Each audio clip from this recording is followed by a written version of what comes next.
นสิ้นโลกาอย่าได้หวังดังปรารถนาองค์พระพุทธาท่านตรัสสอนไว้เกิดแล้วคงไม่แคล้วต้องชราแก่อาคราวแก่สมปัญญาทั่วภารามีโถมไปเจ็บทุกข์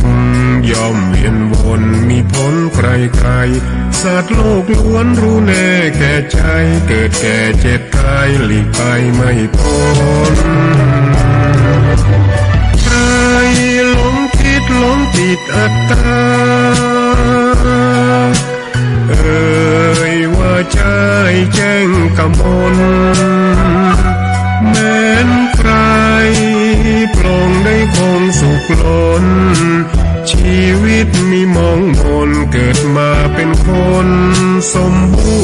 รณ์ดับหายเพียงร่างกายไว้ชีวาแต่กุศลผลกรรมทำมาย่อมแปลงค่ากลายเป็นทุนส่งผล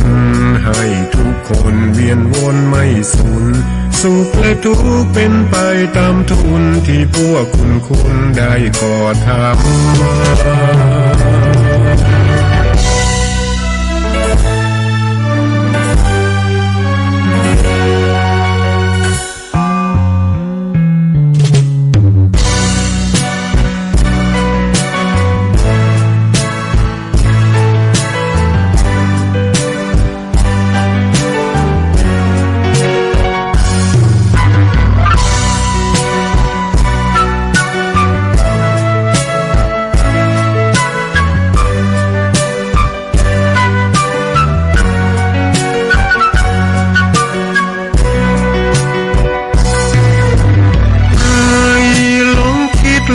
ติดอัตตาว่าใจแจ้งกำมลแม้นใคร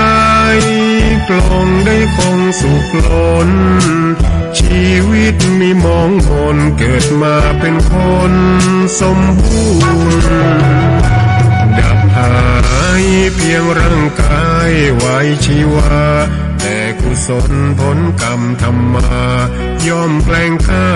กลายเป็นทุนส่งผลให้ทุกคนเวียนวนไม่สูญสุขและทุกข์เป็นไปตามทุนที่พวกคุณได้ก่อทำมา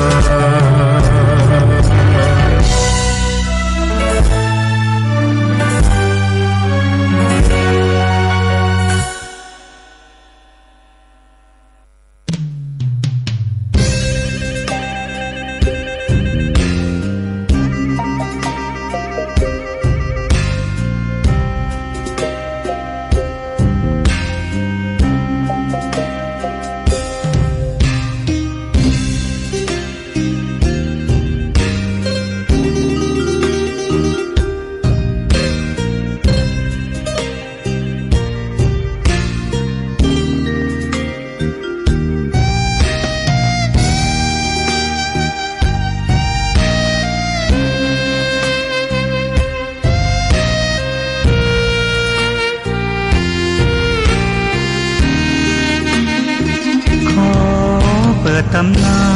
น1,300 กว่าปีแม่ชามเทวีสร้างพระเจดีย์ที่วัดดอยน้อยพร้อมเจดีย์โค้งอีกองค์เคียงคู่อยู่ดอยสลับก้อนหินใหญ่น้อยร้อยเรียงหน้าอัศจรรย์พระธาตุสีทองแงนมองฝูงพึ่งทั้งรังช่างมีมนต์ขลัง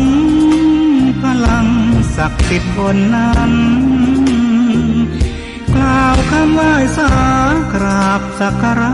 คนลุกคนชันสัมผัสถึงสายสัมพันธ์คงเป็นลูกหลานเคยร่วมสร้างบุญวัดดอยน้อยอยู่กลางยอดดอยโรยต่อ อำเภอดอยเหล่าเขตติดต่อป่าสางลำพูนเดินทางปลอดภัยจากเชียงใหม่หรือสายลำพูนยินดีต้อนรับนักบุญมาร่วมสร้างทานบารมีตีสามตีสี่เปิดสถานีฟังตุลุงยองนักเทศเสียงทองชื่อเสียงดังก้องทั่วฟ้าธานีตัวจริงเสียงจริงวัดดอยน้อยแม่ตามเทวีต้อนรับญาติโยมที่มีจิตศรัทธามาร่วมสร้างบุญ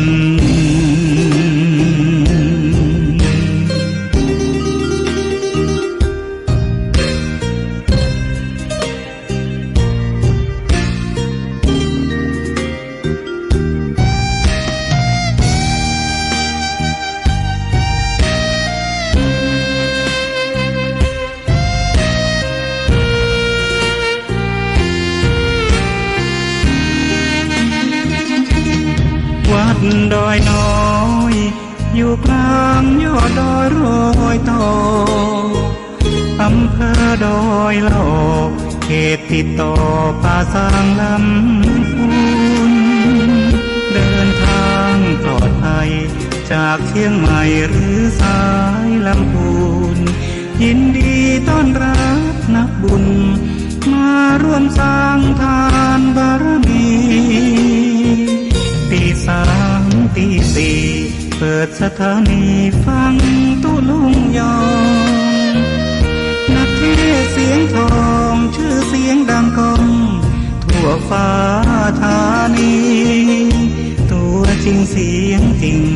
วัดดอยน้อยแม่ตามเทวีต้อนรับญาติโยมที่มีจิตศรัทธามาร่วมสร้างบุญ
ดูลิเก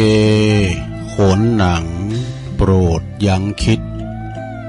มองชีวิตคนเล่นเช่นโขนหนังบางครั้งสุขทุกรุมสุมประดังไม่กี่ครั้งก็ลาลับกลับเข้าโลงตื่นเจ้าขึ้นมาเยี่ยมแย้มแจ่มใสทุกโศกโรคภัยหายไปหมดสิ่งขอความนอบน้อมแด่พระรัตนตรัยอันมีพระพุทธพระธรรมพระสงฆ์เป็นสรณะที่พึ่งกราบแนบไต่ไหวสาถวายความเคารพมายังครูบาอาจารย์พระมหาเถรานุเถระท่านเจ้าคณะพระสังฆาธิการพระภิกษุสามเณรเจ้าจุโตนจุองค์กุวัดวาอารามพลอมตึงสำนักติภักสงฆ์โดยขอความเจริญในธรรมเจริญปอนจงมีแก่ศรัทธาญาติโยมปออกไม่ออกตั้งหลาย มากันแล้วเน้อเสียงนำเสียงทำเสียงยองเสียงเพลงบักเก่าแห่งความหลังเพลงดังในอดีตมาโดยต้นโตแห่งอาตมาภาพเก่ากับผมตุลุงหนันชัยวัฒนาคาเสโนมานางอู่นางจากัปปออกไม่ออกศรัทธาญาติโยมต่างหลายในรายการซับเปเฮละปากินากะขอนลุงไก่แจ้งรายการเสียงธรรมแสงทองซึ่งก็มาอู่มาจากันแถมวันหนึ่งวันนี้พลัมว่าเป็นวันศุกร์ที่15เดือนกันยายน2566เข้ามานี่เนอะมาพบมาปะกันแล้วบัดได้หือกาดแก้วเสียเวลาตัวลุงก็จะได้นำไหวพระเป็นเบื้องต้นกันเด้อก่อนที่จะได้เอิ้นเอ่ยพระตังสถานีวิทยุคืนบุญต่างๆเก่าสถานีตอนเจ้าพร้อมแล้วก็กราบหนึ่งกราบสองกราบสามอิมินาสกาเลนะพุทธังอภิปูชยามะอิมินาสกาเลนะธัมมังอภิปูชยามะอิมินาสกาเลนะสังฆังอภิปูชยามะอะระหังสัมมาสัมพุทโธภคะวาพุทธังภคะวันตังอภิวาเทมิสวากขาโตภะคะวะตาธัมโมธัมมังนัมมสสามิสุปฏิปันโนภะคะวะโตสาวกสังโฆสังฆังนะมามินะโมตัสสะภะคะวะโตอะระหะโตสัมมาสัมพุทธัสสะนะโมตัสสะภะคะวะโตอะระหะโตสัมมาสัมพุทธัสสะนะโมตัสสะภะคะวะโตอะระหะโตสัมมาสัมพุทธัสสะอิติปิโสภะคะวะอะระหังสัมมาสัมพุทโธวิจาจารณะสัมปันโนสุขโตโลกวิโตอนุตตโลปุริสตัมมาสาลาธิสัทธาเทวมนุสสานังพุทโธภะคะวะติสวากขาโตภะคะวะตาธัมโมสันติติโกอากาลิโกเอหิปัสสิโกโอปันนะยิโกปัจจตังเวทิตาโปวินโยเหติสุปฏิปันโนภะคะวะโตสาวกสังโฆอุจจุปฏิปันโนภะคะวะโตสาวกสังโฆญาญาปฏิปันโนภะคะวะโตสาวกสังโฆ สามิจิปฏิปันโนภะคะวะโตสาวกสังโฆญาติตังจัตตาลิปุริสายุคาเนอัฏฐปุริสปุคลาเอสะภะคะวะโตสาวกสังโฆอะหุนายโยปะหุนายโยตักขินายโยอัญจลิกาลนิโยอนุตตลังปุญญเขตังโลกัสสติจะยันโตโพธิยามุเลสักยานังนันทิวัตโนเอวังตวังวิจัยโย โหหิจยสุจยมังคะเลอัปปลาจิตตปันลังเกสิเสปัทวิปุคะเลอภิเสเกสะปะพุทธานังอากาปะโตปะโมทติสุนักตังสุมังกลังสุปาปาตังสุโหติตังสุขันโนสุโมโหโตจะสุยิทังพระมาจาลิสุปัทขินังกายกัมมังวาจากัมมังปัทขินังปัทขินังมโนกัมมังปานิทิเตปัทปัทขินาปัทขินานิกัตตวานะลาพันตเถปัทขิเนสปิติโยวิวัจจันตุสัพพะโลกวินาศตุมาเตภวัตวันตาลายโยสุขิติกายุโกภวะอภิวาทนาสิลิสันเนจังวุตตาปัจจายโนจัตตาโลธรรมา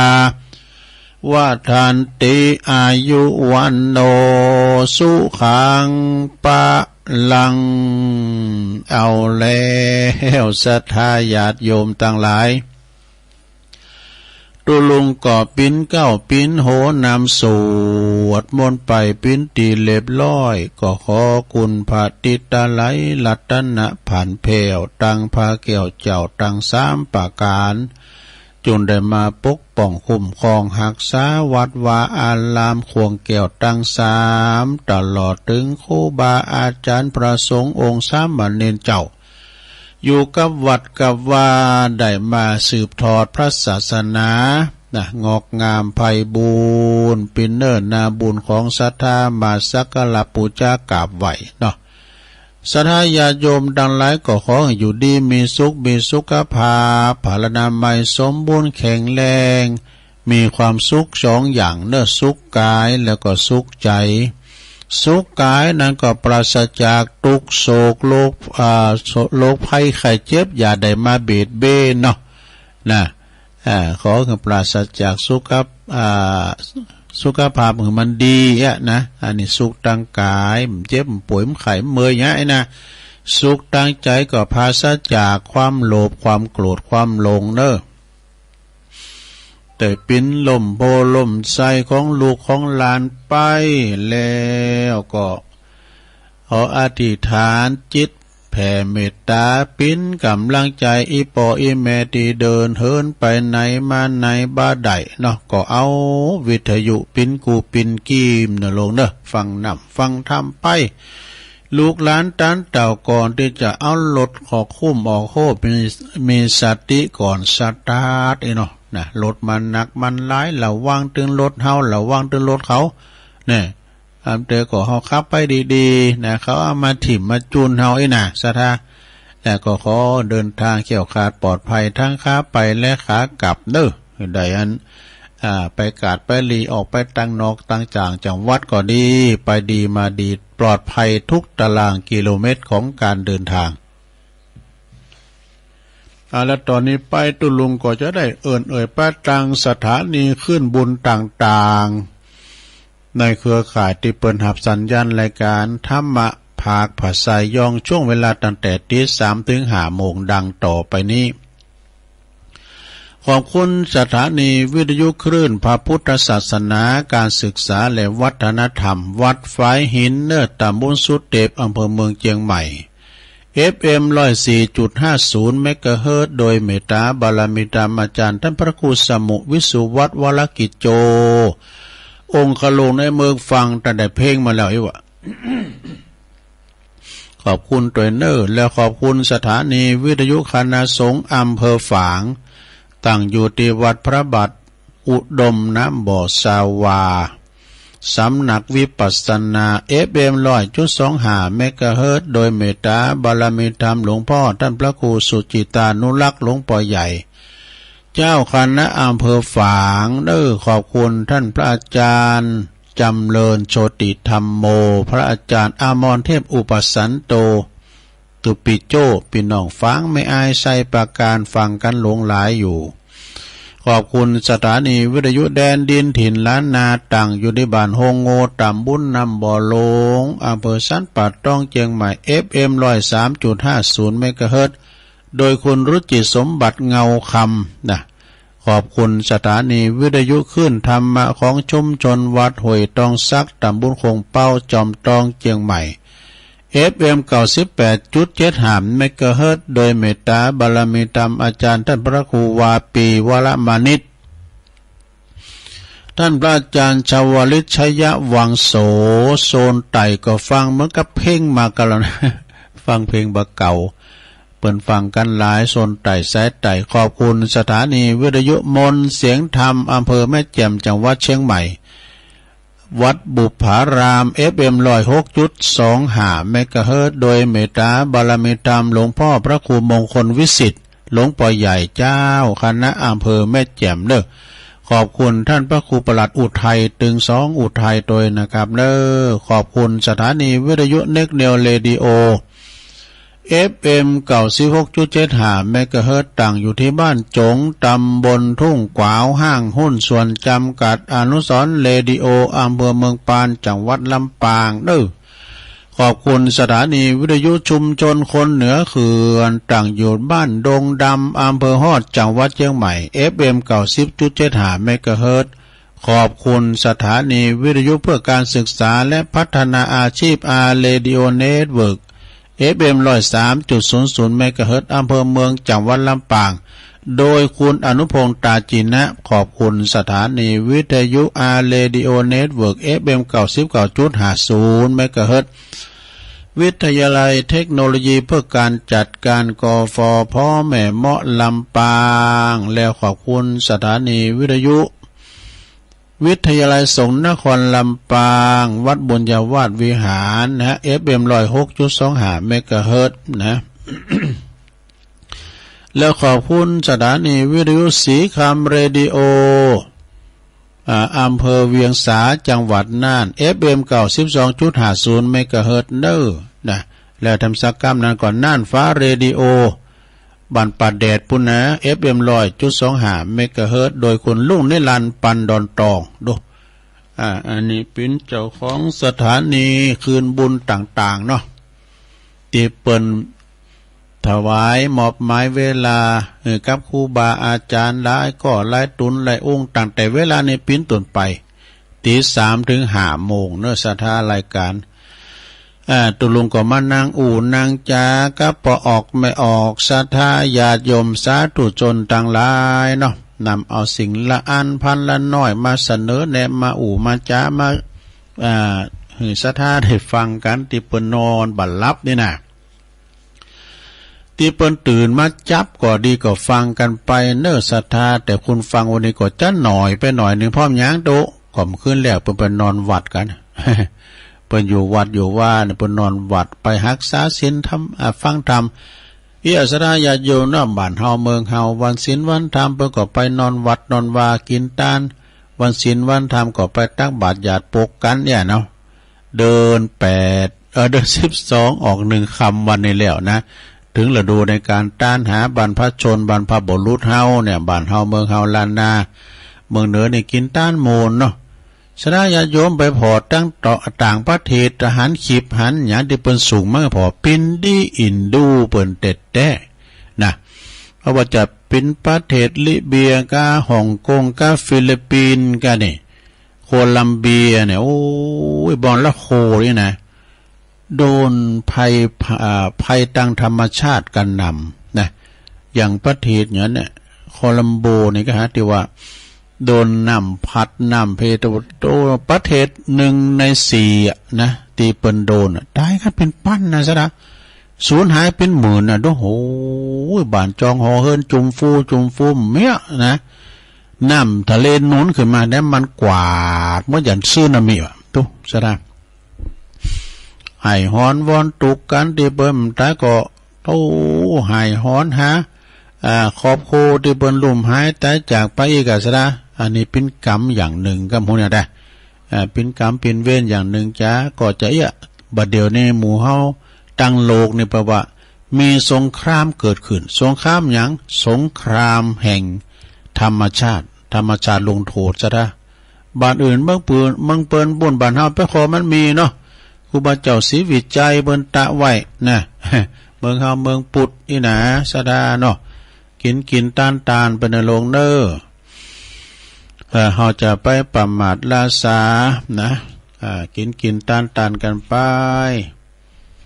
เอานี่มาว่าเป็นข้ามก่อนเนอะสถานเนอะเอาไว้หน่อยเนาะ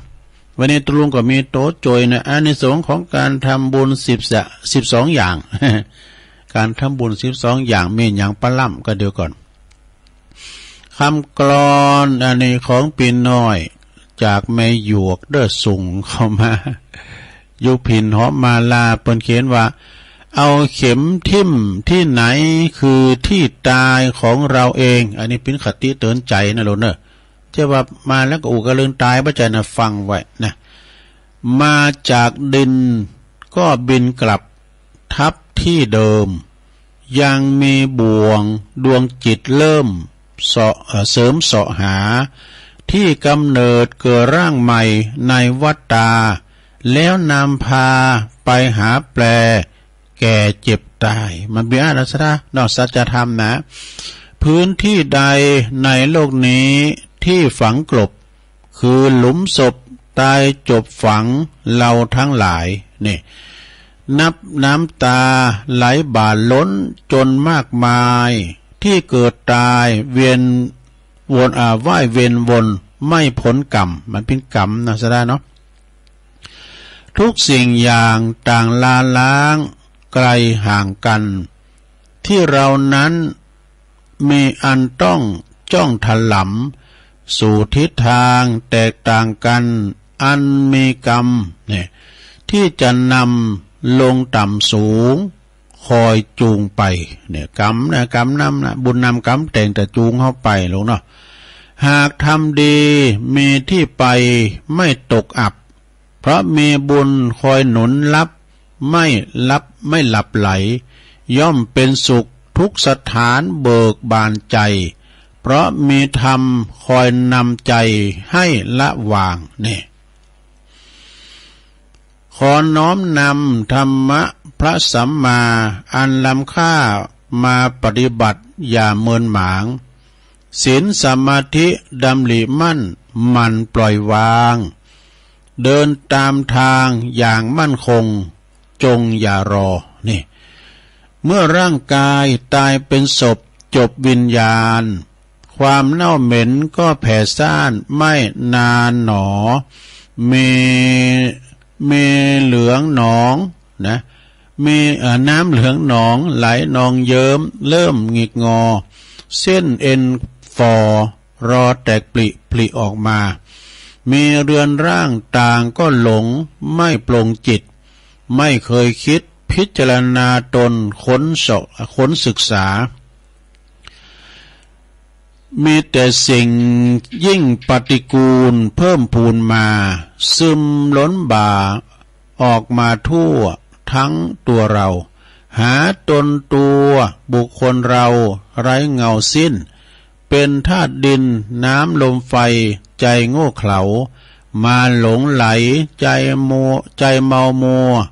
เป็นตัวเราพอได้ดับกลับไม่เอาเผาทิ้งเลยสาขับเน่าเนาะเราเนาะร่างกายตนคนยังเอาไปเผาไฟนอนแน่นิ่งไม่ติงไหวใยกลับเฉยตอนมีลม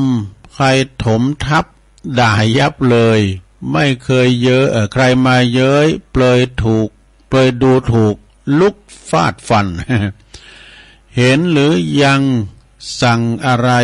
ไม่ทำตามยามเจ็บไข้เล่าเขาไล่หามห้ามไม่ไหว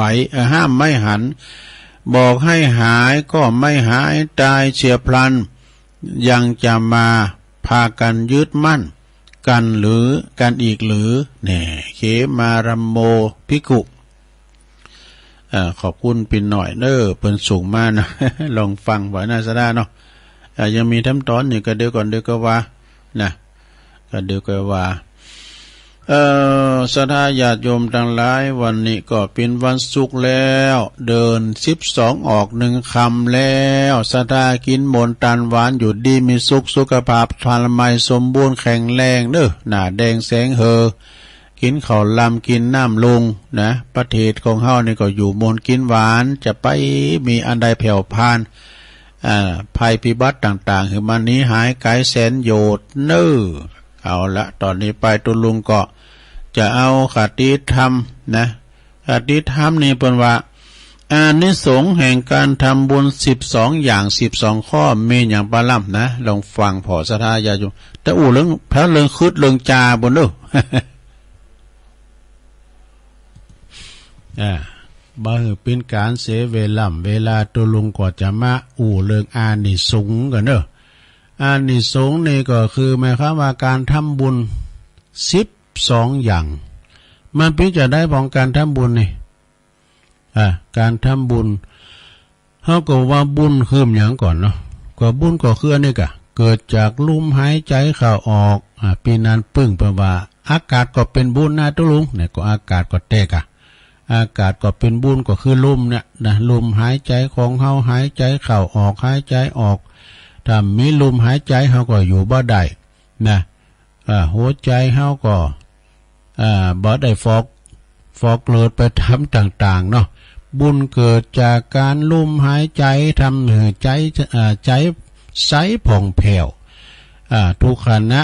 เป็นบุญหายใจเข้าก็เป็นบุญหายใจออกก็เป็นบุญว่าเปิ้นว่านะหายใจออกก็เป็นบุญจงทำตัวดุดน้ำนิ่งนี่จิตใจผ่องใสเป็นบุญจิตใจสำเร็จจิตใจเนี่ยก็แล้วแต่จิตใจหมดนะเปิ้นว่าก็ใจใสเป็นบุญใจขุ่นเป็นบาปบุญเฮาก็ต้องหาบาปเฮาก็ต้องละ วันโกนก็บ่ละวันพระก็บ่เว้นทำบุญวันละนิดจิตแจ่มใสนะเปิ้นว่านะอานิสงส์ของการทำบุญนี่จะได้ญาติโยมทั้งหลายเขาก็ควรฮู้ไว้มี12อย่างกันเด้อนะเฮาฮู้ใจว่าบุญโดยตัวไปแล้วก็หมายถึงการกระทำคุณงามความดีอันมาจากภาษาบาลีว่าปุญญะเนี่ยก็แปลว่าเครื่องชำระจิตใจให้ใสสะอาดบริสุทธิ์เนอะดังนั้นสดาญาติโยมบุญจึงเป็นเสมือนเครื่องจักรเครื่องกำจัดสิ่งอันเศร้าหมอง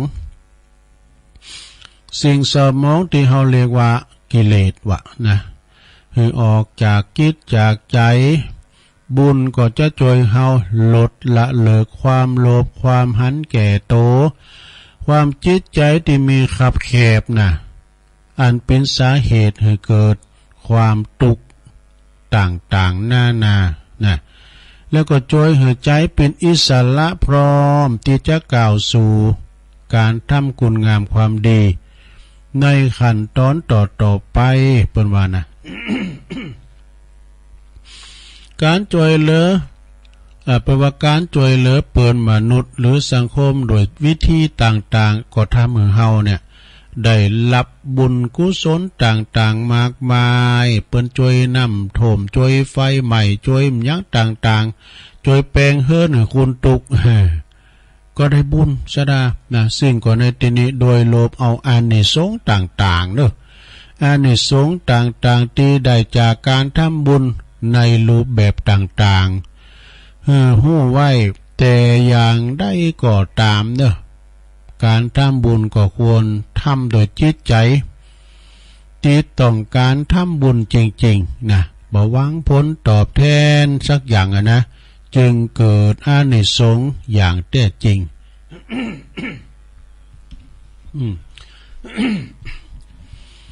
เปิ้นเรียกต้นนี่เปิ้นเรียกว่าบุญกิริยาวัตถุ บุญกิริยาวัตถุแปลว่าลักษณ์แห่งการทำบุญบำเพ็ญบุญหรือลักษณ์แห่งการทำบุญบุญกิริยาวัตถุโดยย่อก็จะมี3อย่างคือทานศีลภาวนานะข้อหนึ่งทานนามัยบุญสำเร็จโดยการบริจาคทาน อย่างเฮาต่างหลายไปวัดไปว่าก็ทานข้าวทานของทานเงินทานทองทานหยังกูสิ่งกูอย่างเรียกว่าอามิสทานเนาะทานที่จับต้องได้ทานที่จับต้องได้ประเคนได้แต่ว่าธรรมทานนะอภัยทานนี่เอาลึกไปกว่านั้นนะสถานเนาะธรรมทานก็คือทำเป็นทานนี่กะนะอภัยทานนี่ก็นักไปแถมก็คืออภัยเป็นกูสิ่งกูอย่างเนี่ยอันนี้ก็คือทานเนาะพระเวสสันดรเป็นทานกูสิ่งกูอย่างเอาต่อไปศีลละไม บุญเกิดจากการรักษาศีลก็มีศีล5ศีล8ศีล10ศีล227นะก็คือศีลปกติศีลคือปกตินะแล้วก็3ภาวนาไมบุญสำเร็จโดยการเจริญเมตตาภาวนาเด้อสถาเนาะก็หมายความว่าวิธีหรือว่าลักษณ์แห่งการทำบุญในพระพุทธศาสนาเมื่อโดยย่อแล้วก็จะมีเพียง3คือทานศีลภาวนาแต่ถ้าหากว่าขยายความไปคือกว้างออกไปเปิ้นว่าบุญกิริยาวัตถุมี10ประการกันนะเนี่ยข้อที่1ทานนามัยบุญสำเร็จโดยการหือทาน2ศีลละไมบุญสำเร็จโดยการรักษาศีลเนี่ย3ภาวนาไมบุญสำเร็จโดยการเจริญภาวนาได้ลงเด้อ ข้อที่4ข้อที่4เป็นว่าอัปปัจจยนาไมบุญสำเร็จโดยการอ่อนน้อมถ่อมตนแต่ต่อผู้หลักผู้ใหญ่นะลงเด้อนะข้อที่5วิยาวัจจะไมนี่อันนี้ขนขวายเนาะสถานเด้อบุญเกิดจากการขนขวายในกิจที่ชอบเปิ้นมีหยังกะเปิ้นมีตังวัดตังวาตังบ้านตังกองเฮาไปช่วยเปิ้นก็เรียกว่าวิยาวัจจะไมแล้วก็ข้อที่6ปฏิทานนามัยบุญเกิดจากการหือส่วนบุญนะซะดาบุญเกิดจากการหือส่วนบุญ ข้อที่7นี่เรียกว่าปัตตานุโมทนาไมนะบุญเกิดจากการอนุโมทนาซึ่งส่วนบุญเอาได้ยินเปิ้นทำบุญที่ไหนกาเปิ้นบทตุเปกพระกาเปิ้นตีกองกามอย่างนั้นตึงเปิ้นซาแล้วเขาก็ยกมือไหว้สาธุเรียกว่าปัตตานุโมทนาไมสาธุก็ได้บุญนะลงเด้อข้อที่8ธรรมสวรรณไมบุญเกิดจากการฟังธรรมไม่หลงก็ได้บุญพอหลงก็ได้บุญนะไปฟังเทศน์ฟังธรรมต่างวัดต่างวางานศพงานปล่อยอย่างต่างๆ ครูบาเปิ้นเทศน์นำเทศน์ทำไปต่างอกต่างใจไปตามกระแสธรรมก็ได้บุญเกิดจากการฟังธรรมเก้าธรรมสวรรค์ธรรมเทศนาใหม่บุญเกิดจากการแสดงธรรมครูบาเปิ้นก็ได้บุญเปิ้นเทศธรรมให้ศรัทธาได้ฟังนะสุดท้ายข้อที่10เด้อทิฏฐุชุกรรมเนี่ยทิฏฐุชุกรรมก็หมายความว่าการทำความหันหือตรงการปรับปรุงความคิดหือถูกหือหันถูกปัจจัยหันต่างนะหือหันถูกเนี่ย10อย่างสดาญาติโยมทั้งหลาย อันนี้ก็คือเป็นบุญกิริยาวัตถุ10ต่อไปการทำบุญแปลงอย่างต่างๆเนาะอานิสงส์ในการสวดมนต์กาบิณฑบาตใส่บาตรสาดญาติโปกาเนี่ยสั่งทำเป็นต้านแปลงหนังสือเป็นต้านถวายยารักษาโรคาอีน่ะจะมีอานิสงส์อย่างใดก็ลองฟังบ่เนอะข้อที่ที่หนึ่งก่อน ข้อที่หนึ่งในการปฏิบัติบูชานั่งสมาธินะลงเนอะนั่งเมตตาภาวนาทำจิตใจเป็นหนึ่งเดียวนะเข้าหายใจเข้าพูดหายใจออกโทไว้นะเนาะอย่างน้อยวันละ15 นาทีหรือว่าเดินจงกรมก็ได้นะอานิสงส์แปลว่าเปิดสติปัญญาตีเฉลียวฉลาดขึ้นทั้งภพนี้และก็ภพหน้านี่เปิดจิตใจที่จะสว่างผ่อนปล้นจากกิเลสปล่อยวางได้ง่ายนะจิตจะหู้วิธีแก้ไขปัญหาชีวิตโดยอัตโนมัตินี่ชีวิตก็จะเจริญรุ่งเรืองเนอะบ่มีวันอับจนว่าเป็นว่าผิวพรรณวันนาผ่องใสสุขภาพจิตก็จะแข็งแรงกายสุขภาพกายและก็สุขภาพจิตก็จะแข็งแรงเจ้ากรรมนายเวรและญาติมิตรที่ล่วงลับไปก็จะได้รับส่วนบุญกุศลโดยนี่การนั่งสมาธินี่นะภาวนาเนี่ยลงสัมเตก็ภาวนาก็เป็นภาวนาทุนนอนก็ได้ซะนะครูบาอาจารย์บางตุนว่าภาวนอนก็ได้นะ ภาวนานอนไปภาวนาไปนะลำลึกกึดใจว่าจะไปหายใจควางอาจารย์นั่นวรรณชัยบอกว่าพอลุ่มหายใจเนอะนะข้อที่2หลวงสวดมนต์เนี่ยโอ้เจ้าตุลุงเป็นเก้าเป็นโหนำสวดมนต์ไปนะโดยบทคาถาต่างๆอย่างน้อยวันละ1 ครั้งก่อนนอนอย่าให้ส่วนเจ้านะสดาญาโยม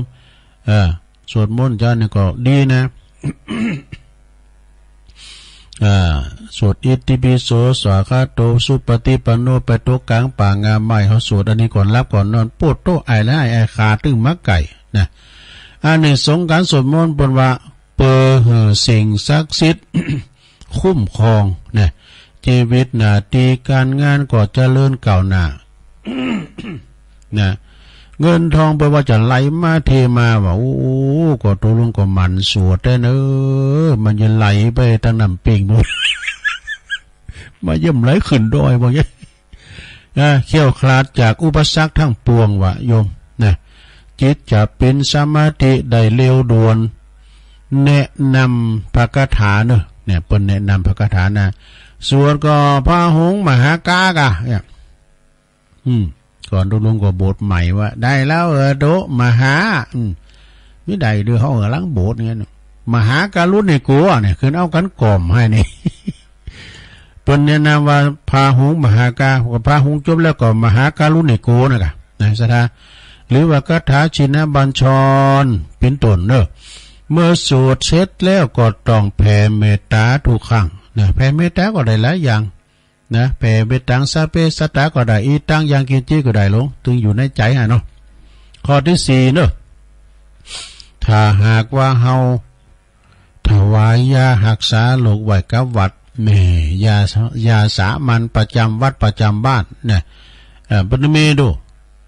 ยานี่มันก็1ในปัจจัย4นะยารักษาโรคนี่แหละเปิ้นว่าหรือว่าเฮาจะไปโรงยานี่เนาะรักษากาหงยุกหงยาหือตุเจ้าพันนายตามโรงพยาบาลนะตุลุงก็เคยไปนะหงยาสนดอกไปหลายเตือมันจะไปนอนก่อนนะไปใจไปเจียมคุณไข่ก้ายตอนเด็กก็อยู่ที่คุณไข่เนาะเดี๋ยวหมอเปิดจะนิมนต์ท่านเจ้านิมนต์ท่านครับไปฉันเพลวันนี้มีศรัทธาเจ้าภาพเปิ้นมีเปิ้นอันชั้นแล้วนะตุเจ้าขลายนะเป็นมีโฮงชั้นบ่นะที่โฮงพยาบาลสวนดอกชั้นแล้วเดี๋ยวอาดามาละปริงมาจ่ายละนะตุนใน50 บาทบ่ดีโอ้ยเปิ้นจ่างกินข้าวก็ไปจับหลายเตือนนะนะเปิ้นถ้ามีถึงวันแย่เนาะรักษาพยาบาลคุณไข้คุณป่วยตามโรงพยาบาลอานิสงส์เปิ้นบอกว่า ก่อให้เกิดสุขภาพล่มเย็นเนี่ยทั้งครอบครัวโรคตี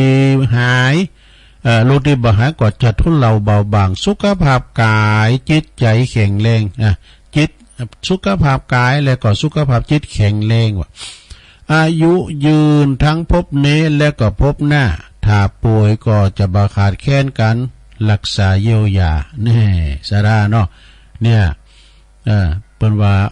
ยารักษาโรคไว้กับหวัดกับว่าเนาะแต่โรคยาปรมาลาภาต่อไปข้อที่ 4นะสทาการทำบุญตักบาตรทุกเช้านี่พุทโธสทาญาติโยมทั้งหลายก่อนหน้าบุญนะหน้าบุญมาจูมตูโหเปิ้นตีกล้องมองเอาเข้าไปใส่บาตรตูเจ้าพระเนนมาใส่บาตรมาบิณฑบาต3 ตุน5 ตุนก็ดีไปใส่ เปิ้นเรียกว่าบุญมาจูถึงตีนขันใดนะเขาก็ไปใส่อันในสงการทำบุญตักบาตรทุกเช้าบ่ว่าได้ช่วยเหลือศาสนาต่อไปพบหน้าทั้งพบนี้แล้วก็พบหน้าก็จะบ่ขาดแคลนซึ่งอาหารนี่ตายไปแล้วบ่หิวโหยเนอะอยู่ในภพที่บ่ขาดแคลนนี่เขาอยู่ในภพที่ไม่ขาดแคลนเขาปลาอาหารอุดมสมบูรณ์เนาะสดาญาติโยมทั้งหลายเฮาไปพอเปิ้นหล่อเนาะสดาบางทีเนี่ยคุณตำถังขยะกินก็มีนะสดาแจ่มห้ามดีนะแต่คุณที่เปิ้นตุไล่เข็นใจเนี่ยอย่างเฮานี่บ่ตัวฮ้อนได้อาบอยากได้กินนั่นลงเอ้ย ไปกินอย่างหนักเนาะฮ้อนก็ได้อาบอยากก็ได้กินมาตื้มมีคุณขอนะก่อนนี้มียาจกเปิ้นขอเข้าไปกินเดี๋ยวนี้มีดูยาจกวันนี้พวกคุณขอที่มาทุงปลามาซักไม้เต่ามากกอีน่ะลูกหลานเอ้ยพ่อขอข้าวหน่อยเด้อก่อนนี้มีแต่เฮาเอาตักเอาเข้าเปิ้นเล็กจอกนึงก้าเนี่ยเปิ้นปันป้อนน่ะอย่างตัวเจ้าเอ้กะขอให้ลูกหลานอยู่ดีมีสุขเด้อข้อที่5เลยซะนะมีหลายอยู่เด้อ12ข้อกันนี่ ทำหนังสือนี่หรือว่าสื่อต่างๆเกี่ยวกับธรรมะนี่แจกฟรีให้ผู้ที่เปิ้นได้อ่านนะเป็นธรรมทานหรือว่าจะเป็นหนังสืออนุสรณ์นี่ซะนะอันนี้ก็อานิสงส์ปุตโตหาพระมารบ่ได้เหมือนกันให้ธรรมะเป็นทานนะเปิ้นว่าสัพพะทานังธรรมะทานังจินติหิธรรมะเป็นทานเด้อซะนะนับว่าเปิ้นว่าธรรมะเป็นทานชนะการทำทานทั้งปวงเนี่ยผู้ให้ทำจึงสว่างโดยลาภยศสรรเสริญปัญญาและก็บุญบวรเนี่ยมีอย่างท่วมท้นมีอย่างท่วมท้นเนอะเจ้ากรรมในเวรก็จะอโหสิกรรมมือเฮาชีวิตก็จะลุงเริงเจริญลุงเริงไม่ขาดไม่คาดฝันนี่ซะนะการทำหนังสือปิ่นตาเนี่ยนะก็ตุลุงก็เอามามาจาก็พอออกสาระก่อนนี่กะหนังสืออนุสรณ์บองกาหนังสืออย่างต่างๆก็มันสื่อธรรมะทางนั้นนะซะนะ สื่อธรรมะทางนั้นเดี๋ยวเอาไหนก็เอาธรรมมาเตะเนี่ยเนาะเอาไหนเอานิทานมาเล่าเนี่ยมันเป็นอย่างนั้นเนาะซะนะเนาะต่อไปข้อที่6ไปนักด้วย12ข้อกันแล้วได้กึ่งเดียว12ข้อที่6สร้างพระเจ้าหรือว่าสร้างพระสร้างพระถวายวัดนี่ซะนะเฮาไปปั่นพระเจ้าตั้นใจกะหรือเอาพระพุทธรูปเจ้าปางต่างๆไปถวายวัดกะอีน่ะอานิสงส์เปิ้นว่าจะได้ผ่อนปลนเนกรรมให้เบาบางไปนี่แปลว่าชีวิตเจริญรุ่งเรืองสิ่งศักดิ์สิทธิ์คุ้มครองเขี้ยวขาดปลอดภัยจากอุปสรรคทั้งปวงดูครอบครัวก็จะอยู่เป็นสุขได้เกิดมาอยู่ตีลมโพของพระพุทธศาสนาตลอดไปนี่สนะญาโยมเปิ้นปั่นพระเจ้าที่ไหนก็ดีเปิ้นรอพระเจ้าที่ไหนก็ดีก็ไปเนื้อสนะเนื้อไปปูชาแผ่นทองกาไปช่วยกันติ่วปูนกาเนี่ยปั่นพระเจ้าตั้นใจอย่างนี้นะเนาะ เอาเราไปข้อที่7แบ่งเวลาชีวิต แบ่งเวลาชีวิตจะได้แบ่งเวลาชีวิตไปแบ่งเวลาชีวิตไปเอาไปไหนไปบวชชีพราหมณ์หรือว่าบวชเป็นพระเป็นตุนี่นะอย่างน้อย9 วันขึ้นไปนี่ในส่วนในการบวชครั้งนี้เปิดว่ามีอย่างพองได้ตอบแทนคุณปอคุณแม่อย่างเต็มตีนี่คุณปอ21คุณแม่12อย่างเต็มตีผ่อนปล้นเนกรรมอุทิศแผ่บุญไปให้ญาติมิตรแล้วก็เจ้ากรรมในเวรสร้างปัจจัยไปสู่ในปานเนอะนะสร้างปัจจัยไปสู่ในปานถ้าว่าเฮามาบวชเป็นพระเป็นพราหมณ์นี่นะบวชชีพราหมณ์ บทชีพราหมณ์นี่มันหมายความว่ามันต้องไปโกนผมนะแต่บทตัวเจาะในโกนต่อไปพบในภพต่อไปเนี่ยก็ได้เกิดมาในล่มโพของพระพุทธศาสนาจิตเป็นกุศลนี่ต่อไปข้อนี้ข้อที่8นี่โลเนอร์ข้อที่8เป็นว่าบริจาคเลือดนี่สดาญาโยมแต่ก่อนนี่ก็เป็นก่อนเดือนนี้เพิ่นก็บริจาคเลือดกันเนอะสถานเนี่ยเลือดก็คือชีวิตนะบริจาคเลือดหรือว่าบริจาคร่างกายเป็นอาจารย์ใหญ่ถวายร่างหรือว่าเป็นว่ามอบร่างจะได้เป็นที่ศึกษาของแพทย์พยาบาล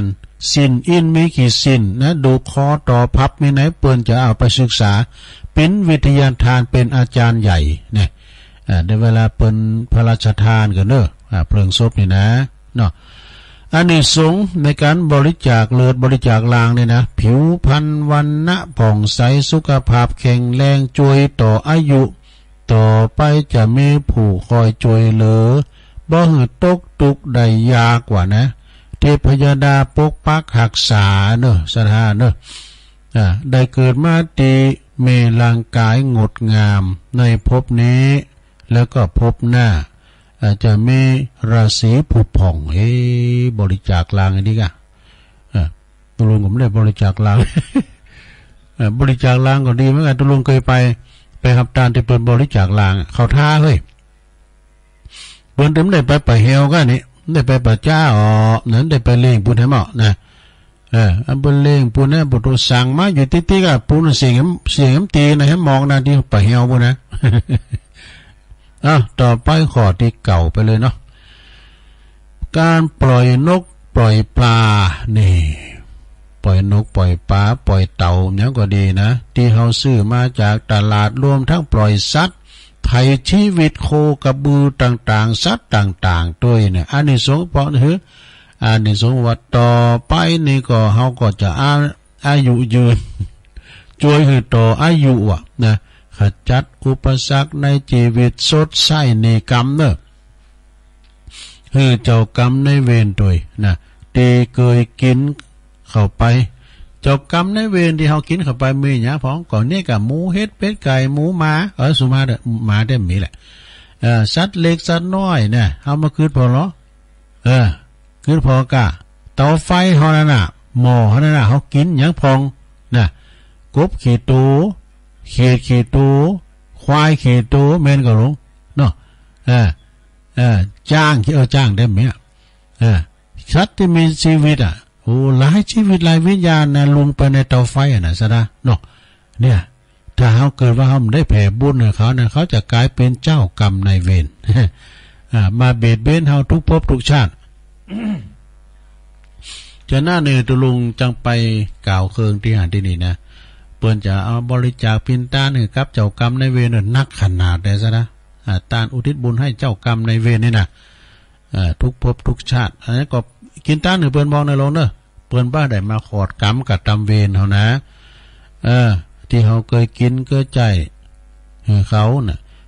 ทำมาค้าขายขึ้นว่าเปิ้นว่านะการเขาถวายเจ้ากรรมนายเวรทำมาค้าขายขึ้นหน้าที่การงานของตัวบ่ติดบ่คัดชีวิตบ่ผิดหวังจะค่อยฟื้นคืนสภาพที่สดใสเป็นอิสระนี่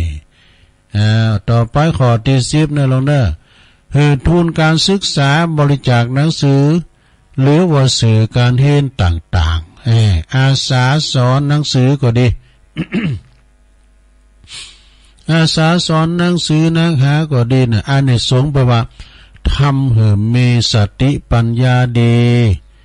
ในภพต่อไปเนอะนะจะได้เป็นคนเฉลียวฉลาดมีปัญญาได้มีโอกาสศึกษาเราเรียนอย่างรอบรู้สติปัญญาสมบูรณ์พูนพร้อมนี่ นี่นะจะได้บริจาคทุนบริจาคทุนการศึกษาเนี่ยนะพันเนนเปิ้นเห็นดีก้าอีน่ะเนาะแล้วก็นะละอ่อนที่เปิ้นอยากไล่เขียนใจพ่อแม่ทุกอยากแต่ว่าการเห็นดีเฮาส่งเสริมนี่นะนี่ก็ได้บุญเท่าที่เฮาได้อ่านไว้ในนั้นซะได้เนาะ ต่อไป2ข้อสุดท้าย11หือเงินหือตู้มาใจหือเงินหือตู้ยังไงหือเงินหือคุณหือแก่คุณที่เปิ้นเดือดร้อนนี่เปิ้นวงเลยว่าไม่ใช่การยืมนะอีว่านะอานิสงส์เนี่ยเปิ้นเดือดร้อนฮ้อนใจมาเนี่ยเพราะว่ามีความเดือดร้อนอย่างเนี้ยแล้วก็เฮาได้ไปช่วยเปิ้นบ่ใจเห็นการยืมนะ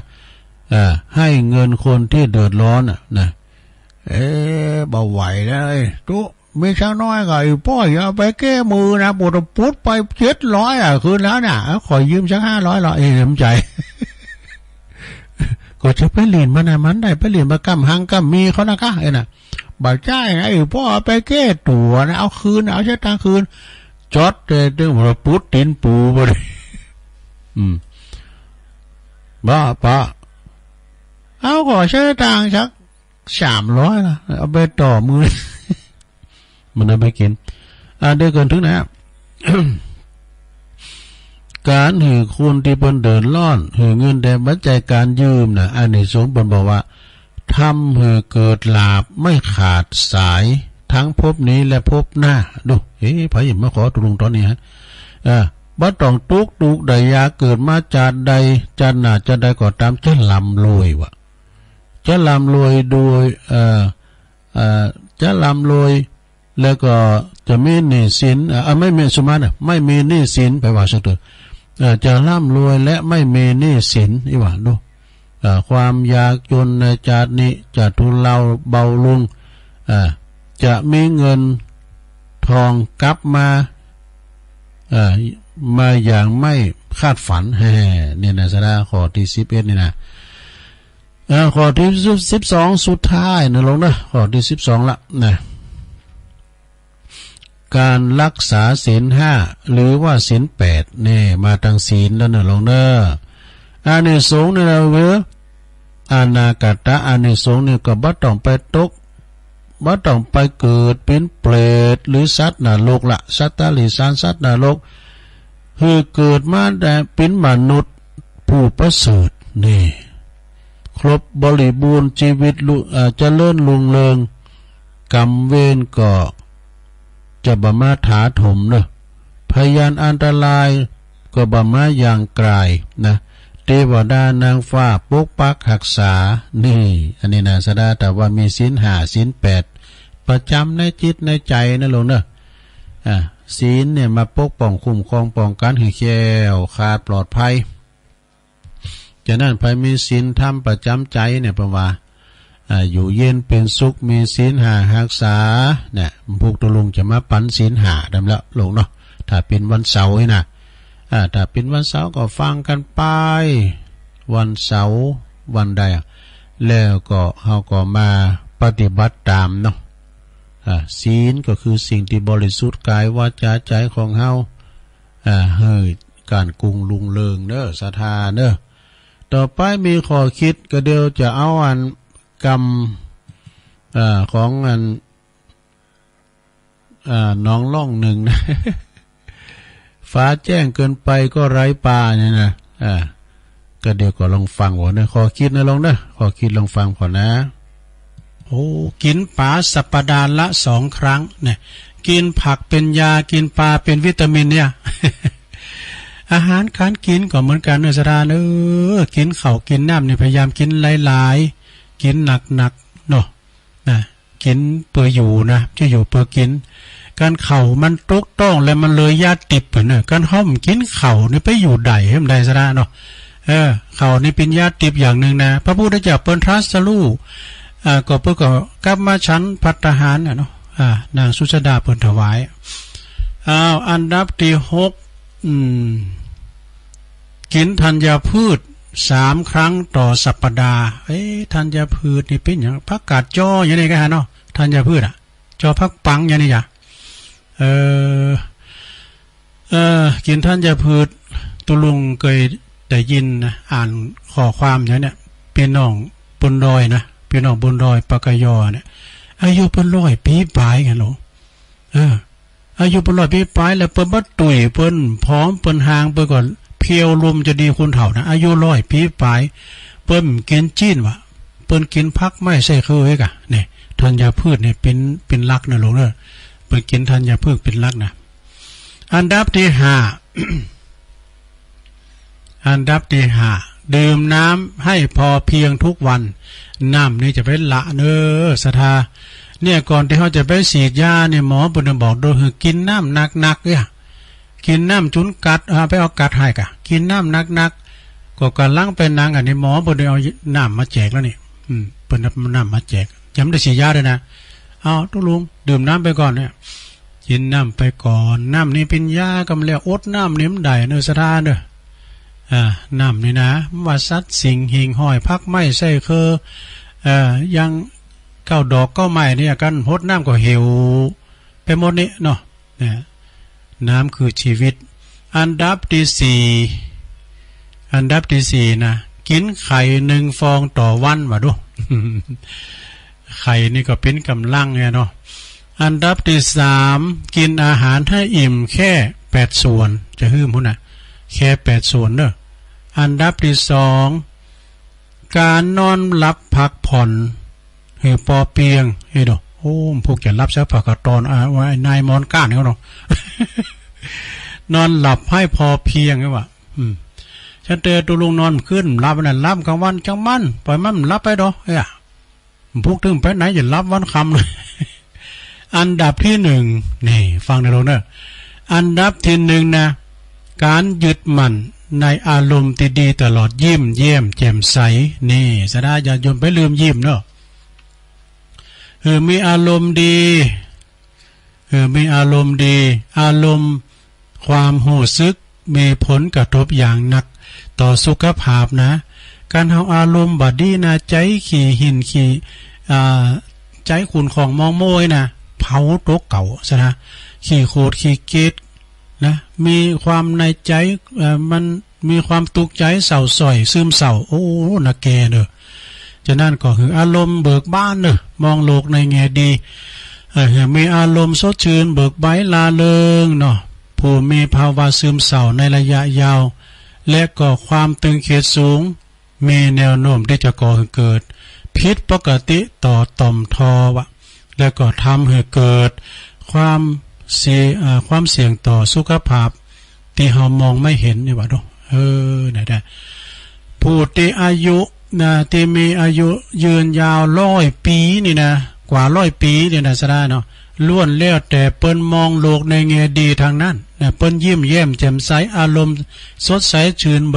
บิกบานหันษามองโลกในแง่ดีตลอดนะแม้ว่าพวกเขาเนี่ยจะมีประสบการณ์อันเลวร้ายชีวิตอันที่เลวร้ายมาแต่ก็พวกเขาก็ยังยิ้มแย้มแจ่มใสในชีวิตอารมณ์ที่มีความสุขนี่แล้วก็ความสงบของจิตใจเป็นยาดีตีดีตีสุดสำหรับป้องกันโรคนะสดาเนาะหัวใจที่ลาเริงคือยาตีดีนี่จบอันนี้ขอความเลยนะขอความอันนี้ขอบคุณตังพระครูณรงค์เด้อ พระครูณรงค์ก็เดี๋ยวตุลุงจะมีนิทานกล่อมเดี๋ยวนี้สดาเด้อจะมีนิทานกล่อมตัวแต่นี่อันจะเอาเป็นกรรมไทยกรรมนี่ก่อนเนาะกรรมไทยอันนี้ก็คือว่ามันเป็นอันข้ามกรอนของใจนะแต่มันก็กินใจเหมือนกันในสถานเนี่ยตีต่างงานศูนย์นกจุงบนจังหวะอันนี้ก็ท่านพระครูณรงค์เป็นสูงมากเหมือนกันเนาะ แล้วนี่ก็มีปีใหญ่นิกรชัยน้อยเปิ้นก็สูงมากเหมือนกันนะเป็นกำไทยลงวาพอในลงเด้อก็เดือก่อเจ้าเขาเลิงละนะเปิ้นว่าน้ำใสเกินไปก็ไร้ปลาตรงไปตรงมาก็ไร้เพื่อน กันอูดเต้ลงไปเพื่อนมันสอบเนาะฟ้าแจ้งเกินไปก็ไร้เดือนนี่การฟ้าแจ้งลำไปก็เดินนะผมไข่หันนะซับซ้อนซ่อนเงื่อนก็ไร้ใจนี่มีพร้อมเกินไปก็ไม่ดีบกพร่องกว่านี้ก็ไม่ไหวลุ่มหลงเกินลักก็หนักใจคิดมากเกินไปก็หนักตนนี่อ่อนน้อมถ่อมตนก็เสียเชิงแต่เพิดเปิดเปิงก็เสียผลเข้มงวดเกินไปก็เสียคนยอมให้ทุกหนก็เสียการนี่พอให้ได้พอก็พอดีหยวนท่วนทีก็พอผ่านเงียงหูหลิวตาพอประมาณสงบคำรออ่านผลงานจริงนี่เขาท้าเหมือนกันด้วยสดาเนี่ยอันนี้นะผลสูงมากก็อ่านไปเนาะสดาจะโยมทั้งหลายเอาละตอนนี้จะเอาเรื่องนี้มาอู่ไว้กำหนึ่งก่อนสดาจะโยมทั้งหลายเวลาถึงเปิดเลอะเนาะถ้าจบนี่แล้วก็ตุลุงก็เดี๋ยวนี้ก็พิมพ์ไว้แล้วก็เดี๋ยวเขาสวดเอาจะสวดอันธรรมจักรปวัตตนสูตรนะสดาเนาะเป็นธรรมกันแหลกของพระพุทธเจ้าเตดกันแหลกมีคุณฟังอยู่หาคุณเตดจบแล้วคุณหวยคุณหนึ่งเนี่ย ธรรมจักรปวัตตนสูตรนี่นะเปิดสุดมสาเมื่อก่อนมสาแล้วอาจารย์ประครูนะเปิดไปก็สวดไปก็ว่าโดยเปิดไปอีกอันเนาะ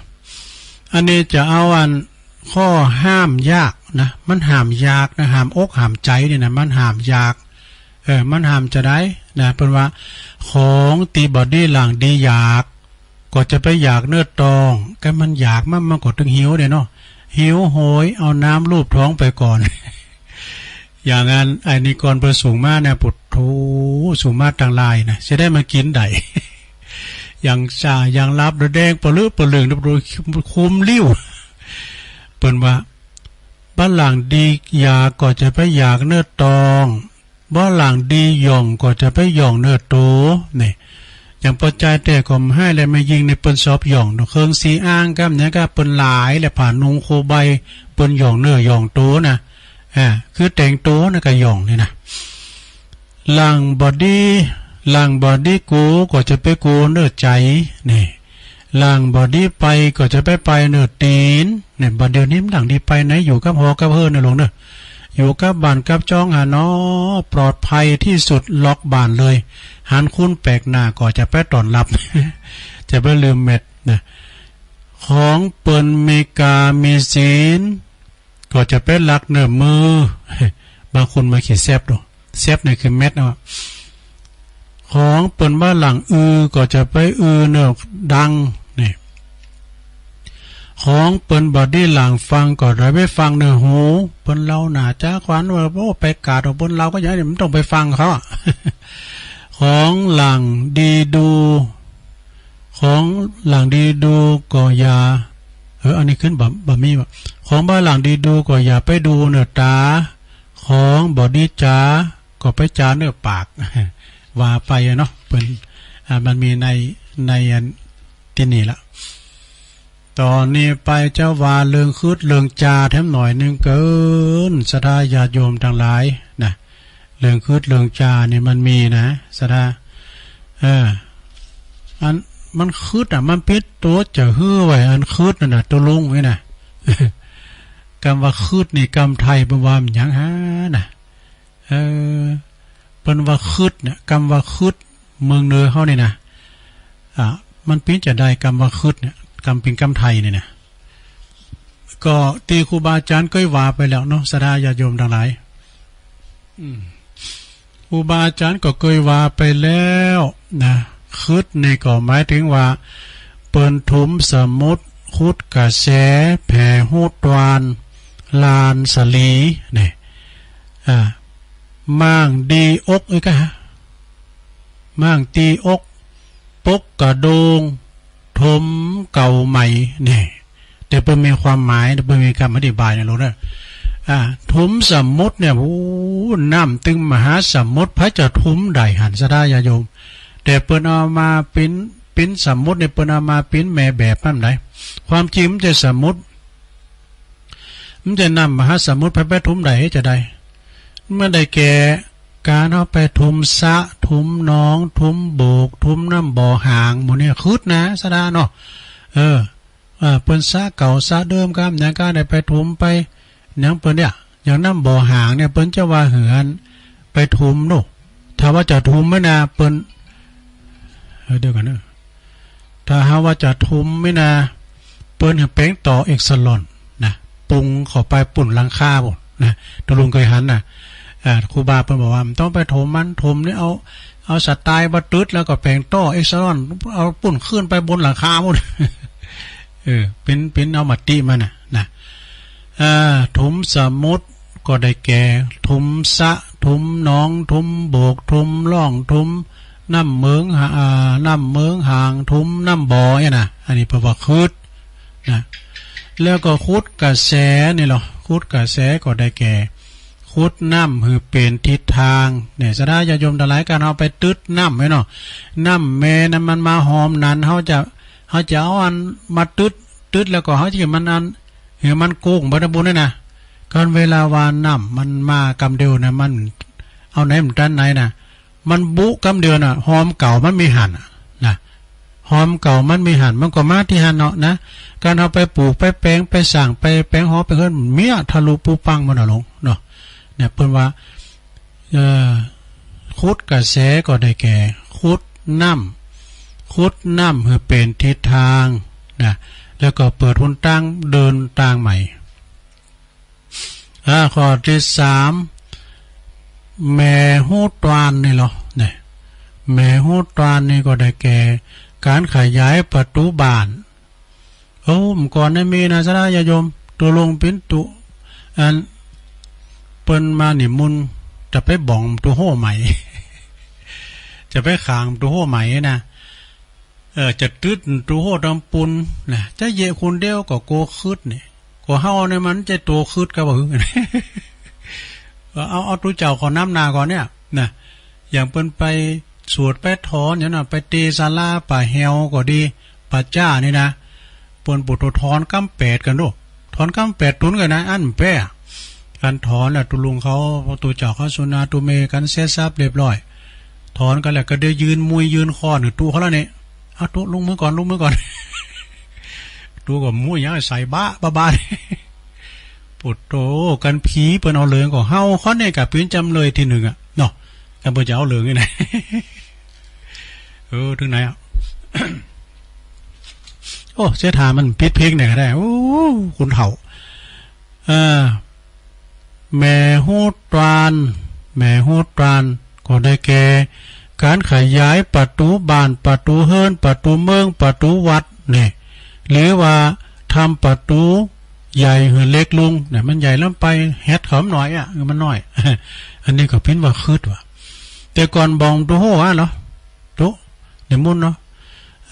นิมนต์ไปบองตัวโห่ใหม่แล้วเนี่ยก็เขากะไว้หันเนี่ยเอาแต่ตีหันเนี่ยแล้วที่เฮาว่าจะหือเนาะ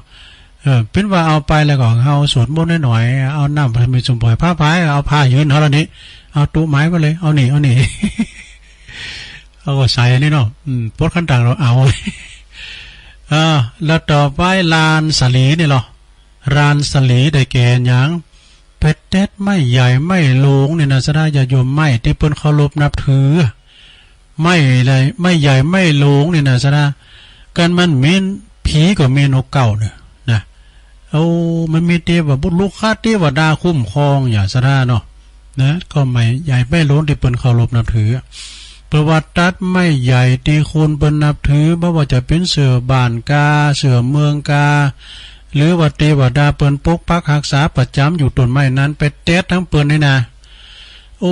เป็นบาปเป็นกรรมแล้วก็จะเป็นคืดไปนี่นะเนาะจะคืดบ้านคืดเมืองนะตุเนาะต่อไปมั่งตีอกนี่มันจะได้แก่เนี่ยน่ะ มั่งตีอกก็ได้แก่การทำลายวัดวาอารามหันทำลายวัดวาอารามเจดีย์พระธาตุทำลายบันไดหกดุโอ้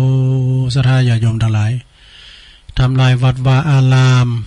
วัดวาอารามนี่ก็เป็นตีสักการะปูชาทำบุญสุนทานเป็นติจุดสุรวมจิตใจนะจะไปละวัดลาวาเนอจะไปทำลายวัดวาอาราม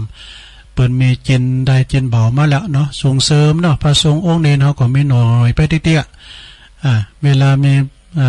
เทศกาลพิเศษก็ดีเดือนจีปีใหม่เรียกว่าเนี่ยวันพุกเนี่ยวันแม่ไปหรอเนาะทำบุญหนึ่งในวันแม่ใส่ข้าวบาตรก้ามเนี่ยก็เอาข้าวน้ำกำกินไปใส่หั่นก็เป็นการสงเคราะห์ทนุบำรุงพระพุทธศาสนาครูบาอาจารย์พระสงฆ์องค์เจ้าก็จะได้ชั้นกันเนี่ยเนาะทำลายวัดวาอารามเจดีย์พระธาตุทำลายบันไดวะดูครกเนี่ยหกคำนะเอาต่อไปทั้งสองข้อปกกระโดงนี่ปกกระโดงในแปลว่าอย่างก็ได้แก่ยกตุงนี่ยกตุงยกโกมในบ้านในเฮินแล้วก็เอาผ้าสินผ้านุ่งไปปาดที่สูงโอ้คืดเนอะสนะเมื่อก่อนนะเจ้าฟังในหลวงนะน้ำบ่อมก่อนในกลางบ้านกลางจ้องมันน้ำบ่อซักซิดแล้วก่อนนี่มันมีหน่อยน้อน้ำบ่อเพิ่นหลายที่นี่เพิ่นมีการไม่งานที่โรงหามโรงเฮนเพิ่นมีย้อนยุคลำวงไม่ยิงหมดนั้นเพิ่นก็มาอาบน้ำอาบน้องที่น้ำบ่อซักซิดนะไม่ยิงคนหนึ่งเนี่ยหาหู้ไม่ว่าอันนั้นเป็นน้ำบ่อซักซิดสมาร์ทเอาสินไปปาดเอาไปตากเตียนบ่อปากน้ำบ่อน้ำบ่อแห้งเลยใช่ไหมเพิ่นได้ไปซูมาเกินนะปุดก็เป็นเรื่องใหญ่เนอะเนี่ยเพิ่นว่าไม่เชื่ออย่าลบหลู่นะสนะอย่าโยมทั้งหลายซักซิดนะยกตุงยกโกมนะอยู่ในบ้านในเฮินเอาผ่านนุงไปตากที่สูง อันนี้คืดนะเอาแถมอันหนึ่งสุดท้ายนะลงเนอะสุดท้ายเนอะทุ้มเก่าใหม่เนี่ยสระอย่างอันนี้สำคัญเนอะ มันสำคัญอย่างไรตัวลุงก็สำคัญกะทุ้มเก่าใหม่นี่นะก็ได้แก่ว่าเขาซื้อตีซื้อหุ่นแล้วเขาจะแปลงหอย่อเฮินตีมันบั้นเลบเขาจะเอาดินมาทุ้มไปเอาดินมาทุ้มไปจ่างรถดำรถแมคโครนำเอาดินตีวัดก็ดีตีป่าจ้าก็ดีมาทุ้มบาทนะคืดใหญ่แล้วนั่น เนาะคืดใหญ่กำแล้วเนอะอันนี้ไปเยะกำแล้วสถาตีป่าจ้าเนี่ยเปิ้นยังติดมาเปิ้นยังเปิ้นไปเซซบนี่นะสถาญาโยมนะก่อนนะเปิ้นไปเซซบนะรถก็ดีเนี่ยก็ดีเปิ้นออกจากป่าจ้ามานะเปิ้นเอาไปเข้าวัดได้กันโน่เพื่อเป็นสิริมงคลนะจำเตก็เข้าไปวัดไปแล้วเนี่ยเดยก็อันใดอันให้อันขาดมันก็ตัวมาเนาะเข้าวัดไปแล้วมันก็ปลอดภัยแล้วแล้วมันก็ปีกออกมาเนาะ นี่นั่นก็ตีป่าจ้าป่าเฮวนี่ก็จะไปลืมเนอศรัทธาญาติโยมเป็นบ้านเก่าบ้านสุดท้ายเฮานะเป็นตีเผาผีจีกระดูกเนาะคุณเฮาในเมืองละสังขารลวงหลับรับขันไปปฏิหารหมดเนาะที่สุสานปัจจ้าแล้วก็จะไปเอาของอย่างที่ในปัจจ้ามานะขนาดว่าเปิ้นจะออกปัจจ้าป่าเฮวมาเนี่ยนะศรัทธาเปิ้นเสียศพเลยนะเปิ้นจะไม่ปู่เลืองก็มีสาลุงก็มีอย่างไปปากตั้งป่าเฮวถ้าว่าเปิ้นจะออกมาเปิ้นก็เอาน้ำนั่นนี่นะน้ำที่ในน้ำคูน้ำปู่นะเปิ้นเอาน้ำเคยมีซุมปอยก็นะจุบโหนี่นะมีหันเตอหนึ่งเปิ้นไปเสียศพไอ้ขี้เหล้ามันออกมาก่อนกะขี้ลูกเครื่องต่างตามาเนาะเจ้ากุนแหลมมากกว่าขึ้นกูก็เหมียวนี่เนาะมันจะกูอย่างมาจะเอาอันน้ำมาลูโผมันตาไปตามาปวดตูไปใจมือสกามเอาตีนก็จุ่ม เอาตีนก็จุ่มน้ำมุนแล้วมันก็เอาอย่างจุบโผนั่นแล้วมันก็ไปก็เดี๋ยวหมูตั้งลำมันก็เอามากับป้าไป น้ำบาทาน้ำมุนบาทาก็ไอ้ขี้เหล้า เอาละเน้อศรัทธาญาติโยมทั้งหลายขอคิดกรรมบาเก่าต่างๆนั่นนะก็จบลงไปกันอีกเนาะก็มีเรื่องคิดเรื่องจาเรื่องสังต่างๆนั่นนะเอามาเล่าสู่จูกันฟังเนาะศรัทธาญาติโยมแต่พองลินพองก็จะไปถือสากัน มันนางอู่นางจ๋ากับศรัทธาพอออกไม่ออกศรัทธาต่างหลายจิปาถะนาต่างๆเรียกว่าแกงแค่ เอาหันหน่อยเอานี่หน่อยมาเล่าสู่จู้กันฟังนะศรัทธาญาติโยมต่างหลายว่าจะเรานี่ทานน้ำสักเลิงนี่จะเต้นบ่เต้นจ้ะข่าวสารงานบุญคณะศรัทธาฝากมาก็ดีครูบาอาจารย์ก็ดีก็ยังมีหลายอยู่นะเดี๋ยวเรานิทานน้ำสักเลิงนะศรัทธาเนาะเดี๋ยวก็จะได้ประกาศข่าวสารงานบุญครูบาอาจารย์แล้วก็ตักกันตั้งหลายเปิดสายสุดท้ายนะรู้หักกะชาดกสิ้นชื่อเพราะภรรยานี่เพื่อจะฮือไหมนาเชตวันวิหารพระพุทธเจ้าเป็นตรัสชาดกเรื่องนี้เพื่อแก่เหตุปุราณทุติยกาภรรยาเก่าเป็นว่านะของพระภิกษุรูปหนึ่งเป็นว่าปะเล่าปะโลมจุนว่าฌานเสริมไปความว่าในอดีตพระตถาคตของเฮานี่เสวยพระชาติเกิดมาเป็นพระราชาผู้ครองเมืองปาราณสีพระองค์ก็มอบม้าพร้อมด้วยเครื่องตกแต่งให้แก่ปุโรหิตน้ำว่าอันน้ำบนนี้ชื่อว่าลูหักกะนะปุโรหิตนี่ชื่อว่าลูหักกะแล้วก็เวลาตีขี่ม้าไปเข้าเฝ้าพระราชาก็ต้องได้รับเสียงนะก็ได้รับเสียงชื่นชมอยู่เสมอเนอะอยู่มาหันวันหนึ่งเนอะภรรยาของปุโรหิตนี่นะลูหักกะนะเมย์ของเปิ้นก่อนแนะนำให้ปุโรหิตแต่งกายเหมือนม้าวะคือแต่งกายเหมือนม้าวะแต่เมื่อปุโรหิตนี่ทำตามก็ถูกตำหนินะอย่างรุนแรงลูหักกะปุโรหิตนี่ก็เลยโกรธจุนอยากจะไปสังหารนางปุราณีอับอายนะอับอายนำจะสังหารอย่างน่ะอับอายขายหนายกะนางปุโรหิตนางปุราณีจึงลบหนีเข้าไปในวังนะเมื่อพระราชาทรงทราบความแล้วเนาะมาเย่กันขายหน้าขายตาจู้เฮาเป็นม้านี่เองนะ เมื่อพระราชารับทราบแล้วก็จึงเล็กถึงสองโผเมนะมากล่าวว่าขึ้นจือว่าสายธนูนะแม่มันจะขาดปุ๊บไปแล้วก็ยังต่อได้อยู่พวกเจ้าเนี่ยจงดีต่อกันเตอะปนไก่เก๋นี่นะปนไก่เก๋คือดีกันเตอะจะไปพิษพ้องมองใจกันปุโรหิตตาจารย์แต่ปุโรหิตนั้นก็ได้กล่าวต่อว่าเจิกเนี่ยที่มันทำสายธนูมันขาดแล้วข้าจะทำสายธนูใหม่ก็บาปรารถนาในสายเดิมอีกต่อไปนะกล่าวจบแล้วก็อย่าขาดเนี่ยอย่าขาดจากภรรยาทันทีเนี่ยไปหย่ากันที่อำเภอองค์กรอำเภอมิกะในกาลต่อมานางปุราณีนั่นก็คือภรรยาเก่าของพระภิกษุนะลูหักกะปุโรหิตนั่นก็คือผู้กษัตริย์ภิกษุผู้กษัตริย์พระราชานั้นก็คือองค์พระตถาคตนั่นเองขอคิดแล้วนี่เปิ้นสอนใจว่าก่อนที่จะเจอคำแนะนำของผู้ใดควรใจปัญญาไตรตรองเสียก่อนเนี่ยไปทำตามภรรยาก็แต่งโตปินมากแต่คือมาแต่งตัวเปิ่นผลสุดท้ายมาก็อับอายมีความโกรธความเกลียดไปนะเนาะ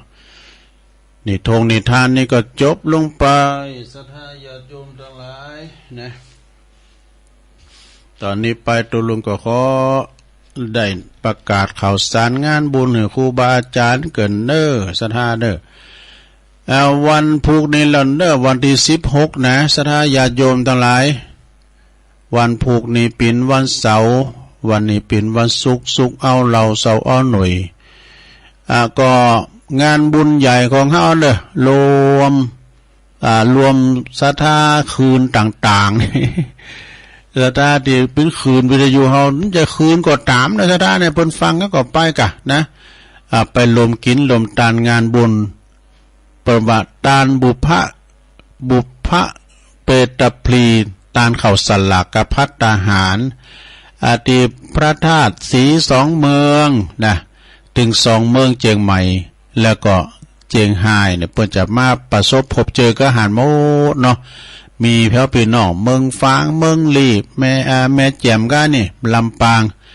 ก็ไปรวมกันนะสดายาโยมเนาะเอาไปคุณละกวยสองกวยไม่กวยก่อนปีหยังนะเขียนซองให้เกี่ยวสารพัดนึกเอาไปปักด้วยเบอร์หันแจ้งความจำนงเขาก็เอากวยนั้นไปเกณฑ์พระธาที่กวยหนึ่งแฮมกวยหนึ่งก็ออกเบอร์เอาออกสลากเด้อมาจะตกตั้งใดเจียงใหม่เจียงไฮ้ไอ้นะอันนั้นก็สดายาโยมก็เอาไปเด้อนะวันพรุ่งนี้ก็เพิ่นก็จะเริ่มตั้งแต่8-9 โมงเป็นต้นไปจะมีการไหว้พระรับศีลฟังเทศจากพระน้อยอานิสงส์ในการตานเข้าสลักกภัตตาหารนะแล้วก็ทางปอาจารย์มรรคนายกก็จะได้โอกาสน้อมเวียนเกณฑ์ตานกล่าวต้านกันไปจากนั้นก็จะสันเพลในก่อนสันเพลแล้วก็พุ่นตอนบ่ายจะจับศีลกันหรอนะจะจกเบอร์กันแล้วจากนั้นก็ศรัทธาญาติโยมก็ปากันไปเนอะไปกินแปะตานกันรวมกินรวมตาลแล้วพระจัดปักยอดแถม2 ตุ่นนะก็คือตะปักคือตีอดีตครูบาอาจารย์ที่เป็นลิลำก่อสร้างมาเก่าประเดชพระคุณพระเทพวิสุทธิคุณนะอดีตเจ้าคณะอำเภอดอยสะเก็ดแล้วก็เจ้าคุณอาจารย์มหาศัพท์ตัวนะที่เป็นริเริ่มการก่อสร้างหรือว่าศรัทธาญาติโยมจะมาปักยอดปักไปจะไปใส่การเตดการทำจะไปตานนำตานทำตานสังฆาตานยังก็ดีก็เจิญกันได้เนอะอุทิศแก่บรรพบุรุษบรรพชนญาติกาวงศาของเฮาที่ลงรับดับการไปสู่ปรโลกไปนะในวันนี้ก็ตุลุงเขาก็จะไปอาจารย์พระครูอภิวัฒนวิกรมประกอบลายมาหาตุลุงก็9 โมงเกิงนะตุลุงจะเอารถไปฮับนะไปดอยนางแก้ววันนี้ตุลุงจะสังกะหะไปนอนวะกะนะสัตตหะกันนอมสังกะหะเนี่ยมันบ่ใจตัวที่ได้สัตตหะกาลนิยังไปนอนในคืนนั้นนอนดอยนางแก้วฝนก็หลังตกก็เมียฝนย่างแล้วหลายก้อนหลายตุนอยู่ที่เพิ่นจะไปนอนกันนะเพิ่นจะไปนอนกันอันนี้ก็แจ้งบอกจนเนอะศรัทธาก็เข้าใจกันแล้วบอกกันมาหลายหลายครูบาอาจารย์เพิ่นบอกกันเอาทำงานหนึ่งก็ในวันที่22เนอะวันศีลหน้านี่เหมือนกันเป็นวันศุกร์22 กันยาก็ขอเชิญรวมทำบุญฉลองอายุวัฒนมงคล7 รอบแล้วก็84 ปีในเมตตาบารมีธรรมหลวงพ่อพระครูอินทยานรังสีครูบามาเนอแล้วก็เปิ้นจะฉลองสมณศักดิ์พัดยศพระครูสัญญาบัตรที่ปรึกษาเจ้าคณะอำเภอจอมทองนะชั้นพิเศษตัวเนอณวัดพุทธนิมิตรเนอตำบลศพเตี้ยอำเภอจอมทองวันที่22ชงเจ้านั้นก่อนเพศนี่ปรากฏจะสืบใจตาโลงเนอแสดงมุติตาจิตกับหลวงพ่อตัวและปุจจตอดผ่าป่าสมทบทุนในการสร้างนะหอไตรปิฎกด้วยนะหอธรรมโดยทรงตอนบ่ายก็จะมีการทำบุญทักษิณานุปทานก็หมายความว่าวันค่ำนะซะนะตึงพักเจ้าพักบ่ายเนอไปกินไปตานกันพระจะไปปิ้นเจ้าภาพหับสังพระจะไปปิ้นเจ้าภาพนะเปิดห้องตานข้าวน้ำโปจนะอาหารก็เจิญกันได้นะที่วัดพุทธนิมิตรนะตำบลศพเตี้ยในวันที่22เนี่ยวันค่ำนะสดาเนาะต่อไปก็ขอเชิญโลมทำบุญนะศรัทธาญาติโยมเนาะเชิญโลมทำบุญในคราวครั้งนี้ก็มีวันที่อันนี้เนอะศรัทธาเนอะตุลุงจดไว้หลายตีเหมือนกันนะ24 กันยา24 กันยาเนี่ยเปิ้นจะมีงานสลักกภัตตาหารเด้อตันเข้าสลักกภัตตาหารที่พี่น้องหลายปีเนี่ยวัดหนองผาขาวเปิ้นหลวงอาจารย์พระครูสาธิตสรคุณเจ้าคณะตำบลน้ำดิบเจ้าวัดหนองผาขาวเนี่ยเปิ้นมีมติว่า3 ปีประจะจัดโกลูกหลานลืม วัฒนธรรมอันดีงามนะ3 ปีนี่จะเอาไว้เตือนหนึ่งการต้านสลากพัดนะ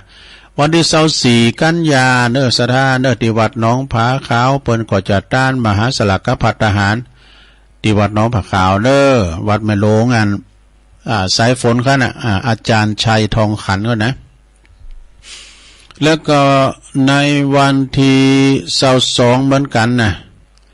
22เหมือนกันก็เปิ้น24กับ24เหมือนกันก็ตีเปิ้นจะมีเตียนวัดกลปด้วยเนาะกลปคือวัดอัมพวันอาจารย์รัฐภพนรินทร์โทก็เปิ้นจะต้านเข้าสลักกะพัดเหมือนกัน24 กันยานะอำเภอดอยหล่อนี่แหละตำบลเดียวกันเนี่ยวันอันนี้มาใหม่อันนี้วันที่15 ตุลาเนาะออกษาเหมือนกันเนี่ย15 ตุลานี่ก็เปิ้นจะมีต้านสลักกะพัดทหาร ที่วัดเสาหินตำบลศรีโบบานอำเภอเมืองจังหวัดลำพูนเปิ้นจะมีต้านเข้าสลักกะพัดวันที่15 ตุลาในเมตตาบารมีธรรมหลวงพ่อท่านพระอธิการบุญส่งโสภณจิตโตเจ้าอาวาสและก็ท่านพระอาจารย์ท่านพระมหาเอกพลชุตินทโรนะที่วัดเสาหินศรีบัวบานอาจารย์มหาเปิ้นบอกว่ามาเด้อมาแอววัดบ้านนอกบ้านนาเดี๋ยวมันจะบ้านนอกสักกำเนี่ยโตวัดเปิ้นงามน่ะสะดาไปขอชมบารมีเปิ้นเด้อแล้วก็วันที่24 ถึง 29 กันยาอันนี้จะไปลืมเด้อพี่น้องเจ้าหลับปูนในคุณยองเปิ้นจะมีการต้านสลากย่อมมีสลากย่อมของพี่น้องเจ้ายองเด้อหนึ่งเดียวในโลกที่วัดพระธาตุหริปุณชัยวันที่29 เดือน12 ปิ้งเนี่ยตอนบ่ายนะโอ้คุณนาคุณหลายสังฆพระสงฆ์สามเณรก็หลายนะซะดาเปิ้นถ่ายทำออกอากาศด้วยนะมีมีสังตัวแต่ความจริงเริ่มแต่24ไปแล้วก็วันแต่เปิ้นก็29 วัน12 ปิ้งเด้อในเมตตาบารมีธรรมพระเดชพระคุณท่านเจ้าคุณพระเทพรัตนนายกเจ้าคณะจังหวัดลำพูนไปพอได้ไปชมบารมีเด้อวันที่29นะสลักย้อมพี่น้องชาวยองนะ17 ธันวาคม 66เนี่ยนะปลายปีงานบุญใหญ่ของวัดเจ็ดลิ้นประจักษ์ตัดหวายลูกนิมิตผูกพัทสีมาอันนี้นะของอาจารย์ท่านพระมหาพิษณุจารุธรรมโมนะ17 ธันวาคมกันนะทำงานหนึ่งก่อศรัทธาญาติโยมในวันที่18 กันยานี่เปิ้นก็จะมีการทำบุญสัตตมวานปิศพของพระเดชพระคุณพระธรรมพระราชธรรมลังการหลวงปู่อดีตเจ้าวาดวัดบุญญาวาสวิหารพระอารามหลวงอดีตเจ้าคณะจังหวัดลำปางอดีตที่ปรึกษาเจ้าคณะภาค6อายุเบิ่งเก่า14 พรรษา74นะวันที่18นะวันจันทร์ก็เนาะก็กำหนดการทำบุญสัตตมวานทำบุญปิศพนะที่วัดบุญญาวาสวิหารนะแล้วก็ทำงานหนึ่งเนี่ยจดไว้แล้วเนี่ยมีไหนเนี่ยนี่วันที่17 กันยาเเปิ้นจะมีการถวายต้านตุนเงินประจำปีที่วัดศรีชุมโพธารามวันที่17 กันยานะวันติดหน้าในการผู้วันฮื้อเนี่ยกันนะแล้ววันที่16ผู้นี้มีแข่งกองโลงด้วยว่ะนะมีแข่งกองโลงโดยเมตตาธรรมอาจารย์ทิติวัฒทิตเมธีตุปีโป้นี่เปิ้นหุมกองวันนั้นก็ไปปะว่ากองไม่แข่งปูนวัดท่าจำปีบ่นะ17 เหมือนกันก็เปิ้นจะรวมทำบุญเสศพของพ่อปุ้ยมูลหน่อเรืองอันนี้ไผฮู้จักได้กันว่านะการว่าเปิ้นปิ่นโยมบิดาโยมปอของครูบาเจ้าเทืองนาถสีโลนะวัดบ้านเด่นสลีเมืองแกนแม่แตงบนไอ้ฮู้จักบ่ดนะวันที่17เปิ้นจะเขินสรีระลางอะไรดวงวิญญาณของครูบาของงานพ่ออุ้ยโมนหน่อเรืองซึ่งเป็นโยมบิดาโยมปอของครูบาเจ้าเทืองนาถสีโลเนาะวันที่23ทำงาน1 สัปดาห์ยายมนะในงานสุดท้ายปอบุญยงบุญเรืองขอฝากประกาศมาวันที่23 กันยา66เนี่ยโดยทางวัดศาลาตำบลน้ำแพร่อำเภอหางดงจังหวัดเชียงใหม่ ในเมตตาบารมีธรรมของหลวงปู่พระครูโชติสุวรรณสอนสิทธิกตัญญูเจ้าอาวาสวัดศาลาพร้อมด้วยคณะสัตยาวัดสละกุหอหลังคาเหินนะเพิ่นจะมีการทำบุญทักษิณานุปทานอุทิศถวายแด่ครูบาเจ้าอินตากาตะปุญโญนะหลวงพ่อพระครูพิพิธปุญญาภิรัตน์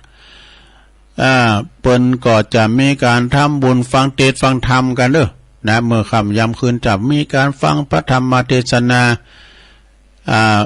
โดยอาราธนาพระองค์เตจือดังพระอาจารย์ดันัยนันทธรรมิโก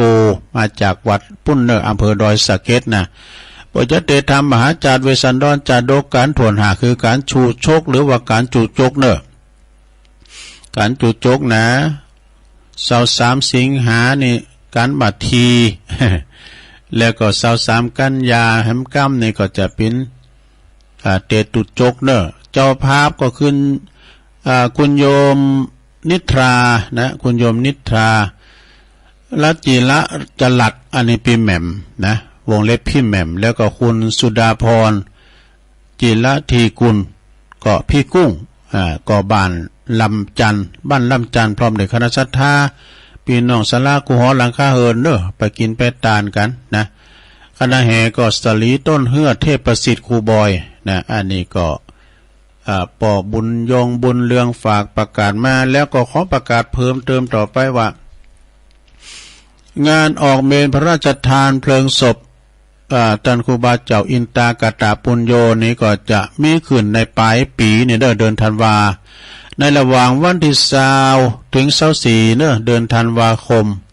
วันที่20นั้นก็จะได้มีการอาราธนาสรีระลางอาลัยดวงวิญญาณของหลวงปู่ครูบานอนพระศาสตร์เม็ดใหม่นกฮัสดีลิงนะแล้วก็จะมีการฟังเทศน์ฟังธรรมการคืนที่20นั้นก่อนในเมตตาธรรมอาจารย์พระครูอภิวัฒนวิกรมก็จะไปแสดงธรรมเป็นคืนแหลกคืนวันที่20ต่อจากนั้นก็เป็นคืนไป21 22 23นะแล้วก็24นี่เป็นวันพระราชทานแต่ตั้งแต่ไปนี่เพิ่นจะทำบุญถึงวันนะกลางวันนี่ก็ตั้งแต่9 โมง 10 โมงเนี่ยก็เพิ่นก็สวดธรรมนิยามมาสูตรสวดพุทธมนต์กันถึงวันครูบาอาจารย์นี่ลอยปลายลมกันแล้วนะ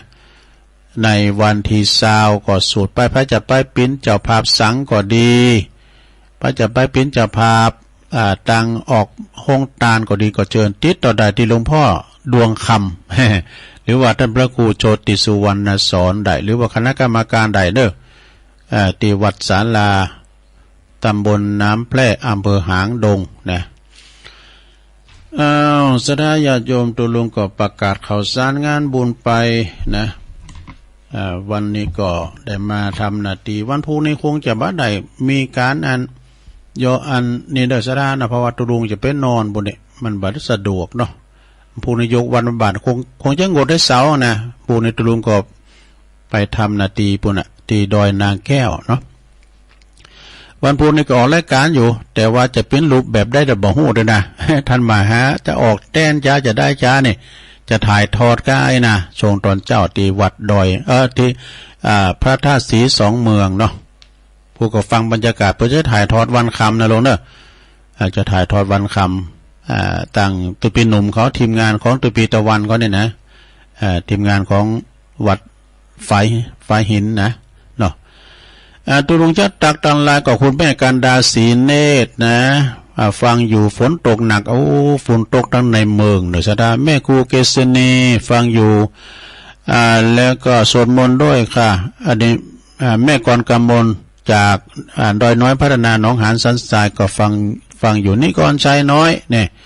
ภาษาครับตุลุงฝนตกฝนอ่อยครับฝนอ่อยเนี่ยบทโตหมอกลับโมนเนี่ยกะโยมพระนันเสดตั้งวิจิตรไพศาลร้านวัฒนันเนอเกาะลมฟังอยู่เนอนะจะไปเนี่ยไปกินแบตานสลากแม่ครูทองคำที่วงคำฝนตกเนอตัวลุงเจ้าตำปุ่นก็ตกแต่เสาหินสีโบบานแม่จันเลื่อนใสเวงตาการตำปุ่นตกก้าแม่จันวรดอนอันนี้ก็ดอยน้อยพัฒนาหนองหานสันทรายเหมือนกันเนอฟังอยู่ครับไหวสาครับแม่อุ้ยน้องฟังอยู่นะตุลุงนี่แล้วก็ยงยุทธ ยงยุทธมณีวันฟังจากบ้านบ่อเหี้ยวลำปางเนี่ยนี่หลายคุ้นตานเนอะบรรจงกันทะวงศ์อันนี้ก็ปีอ่ายไตโหจากน้ำดิบเนินเนี่ยฟังอยู่ครับอนุรักษ์กรรมยองเฮาเนี่ยคุณแม่สิรินทิพย์บุญเลิศนี่ก็อยู่กรุงเทพเนี่ยไฟสาเจ้าตรงฟังอยู่เนอแม่แดงอัมพรอันนี้อยู่เต็นดอกไม้จังฟ้อนไปฟ้อนเนอโยมจากบุญเนี่ยฟังตุลุงเตศธรรมสอนใจสว่างโยมโบกก้างสันกำแพงแม่เดือนเพ็ญทิมวางน้องหานน้ำบ่อลงเนี่ยฟังอยู่เนอว่าจะเอาคติของงานคติธรรมของแม่เดือนเพ็ญเอาไว้วันพุกนะที่ปนสูงมานี่แม่หลงสุมาลังกาพินนี่อันนี้อยู่ปุณป่าหาเมืองจีปุณฟังอยู่เนอเจ้าเอื่นไปตังปะหลงทวีเนอปะหลงปะหลงทวีลังกาพิน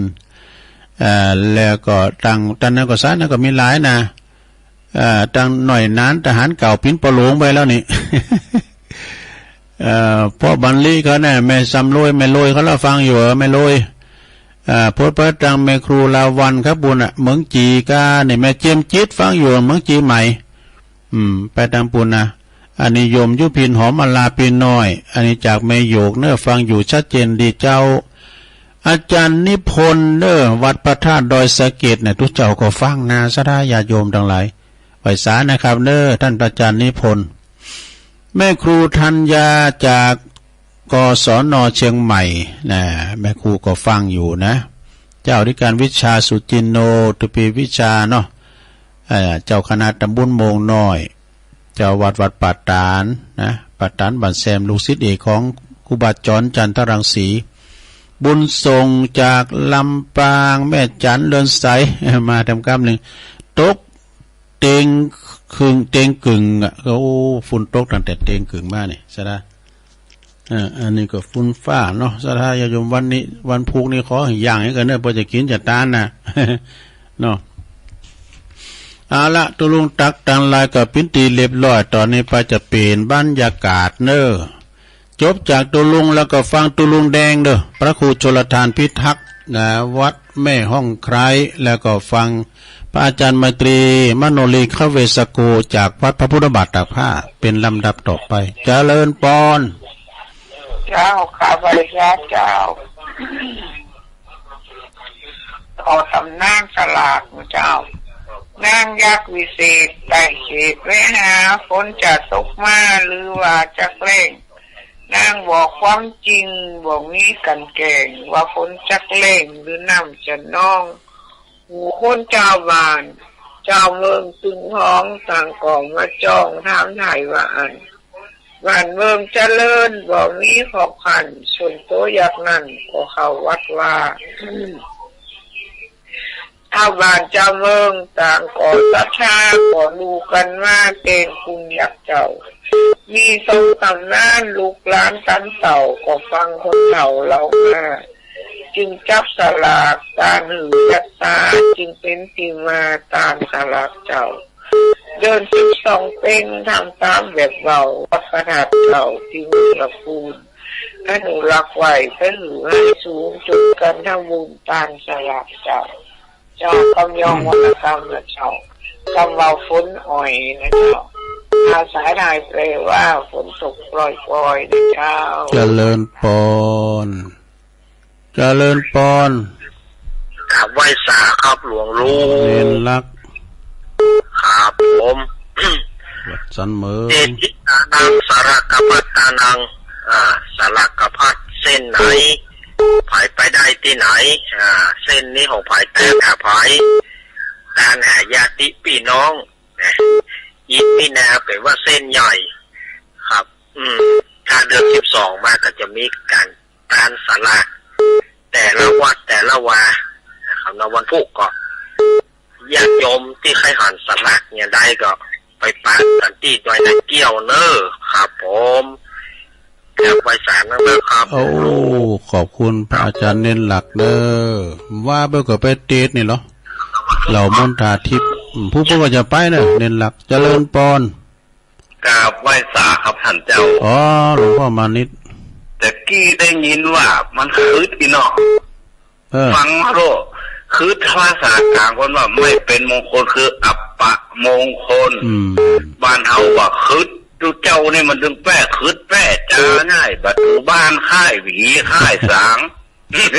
ตุลุงลงมือก่อนเลยนะฮะตุลุงลงมือก่อนเลยอากาศถ้าไปที่ไหนบอกคณะไปจะแปลงมีอย่าลืมมีกันไหมก็เขาไปสวดนะฮะเนี่ยก็เดี๋ยวก็ค้อนตุกปังไปละเอาง่ายประตูบ้านตุลุงก็มีคาถาน้อยเนอะเป็นว่าปะถูครับปะไปรู้สัวครับไปนะนะโมพุทธายะธรรมโมพุทธายะผีหน้ายาเมื่อผีเขาตั้งนี่ละอย่ามีน้อยกะเนาะมีน้อยจุดทูบจุดเทียนบอกเจ้าตีจะแดนว่าให้ไปทำคุณเทวบุตรเทวดาอย่าแปลงประตูวัดตั้งใจเทวบุตรเทวดาผีตายเก่าเนาะเมือนกับห้าของกินในวัดในวาคนละ12 เป็งนี่นะเอกะเนาะจะไปเริ่มเนี่ยคือของที่มันเป็นมงคลถ้าคนที่มันอู้ตลกว่านี่ตัวจ้างมาล่นเข้าหูปูมันอู้กันเล่นมาได้นะนั่นเนาะอันวันนี้ก็เดียวตุลุงแดงมันก็อย่าเทศนาธรรมก็ฟังตุลุงแดงวันพูกป้ากันเนอะนางแมวลายนางแมวสาธุเจ้าไว้สาบุญรักษาเดินทางปลอดภัยเป็นโดยมันเกี่ยวเนอะวันพูกป้ากันหลวงพ่อมานิดก็ไปตุลุงก็เกมผ่าปุกไว้แล้วนะเกมซุปหมากเกมมันยาเกมอย่างเข่ากระเป๋าแล้วนะละยามได้9 โมงครึ่งออกบัตรออกวัดไปยังมหับเจริญปอนไอ้ซาเจ้าตุลุงนี่เป็นเทพหรือวันใหญ่นี่โอ้ลึกซึ้งเนาะแม่หยังแม่ประมวลลงเนื้อน่ะเจ้าแม่ประมวลเนาะเจ้าประมวลลงเนื้อนอนฟังตั้งแต่มื้อตี3มาล่ะเจ้าไอ้ซาเจ้ายินดีแม่เด้อเจ้าสาธุพี่น้องใต้ลือเฮาเจริญปอนสกาเจ้าดูยายพรล่องบัวแดงตกกะโอ้เด็กคือตกก็ดีแล้วตกนักก็ดีแล้วจุ่มยินดีเนอะคือแล้วตก10 โมง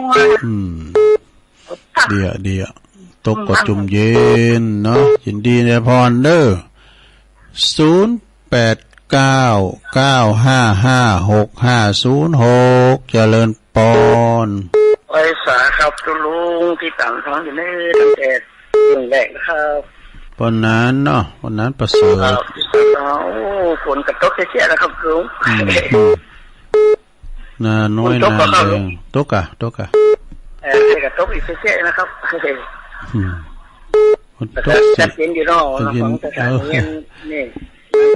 นะขอบคุณปนนั้นได้ลายเด้อครับแต่ตุลุงครับขอให้ตุลุงได้อยู่เย็นเป็นชุบไอ้มันเย็นเงาหลุดใจสุขสันต์ต่อไปครับขอฮักษาครับอันนี้ปนนั้นเป็นตัวแทนบ่เนาะตัวแทนน่ะเมืองนานตัวแทนดังงานพี่เรามาต้องได้น้องซิวจำลองเจริญปอนไปสาเจ้าเอาตุลุงฟังอยู่เนอะลำปางมันไหลน้อยแม่น้อยฟังสวดมนต์ตัวตุลุงตัววัดฝากตัวเจ้า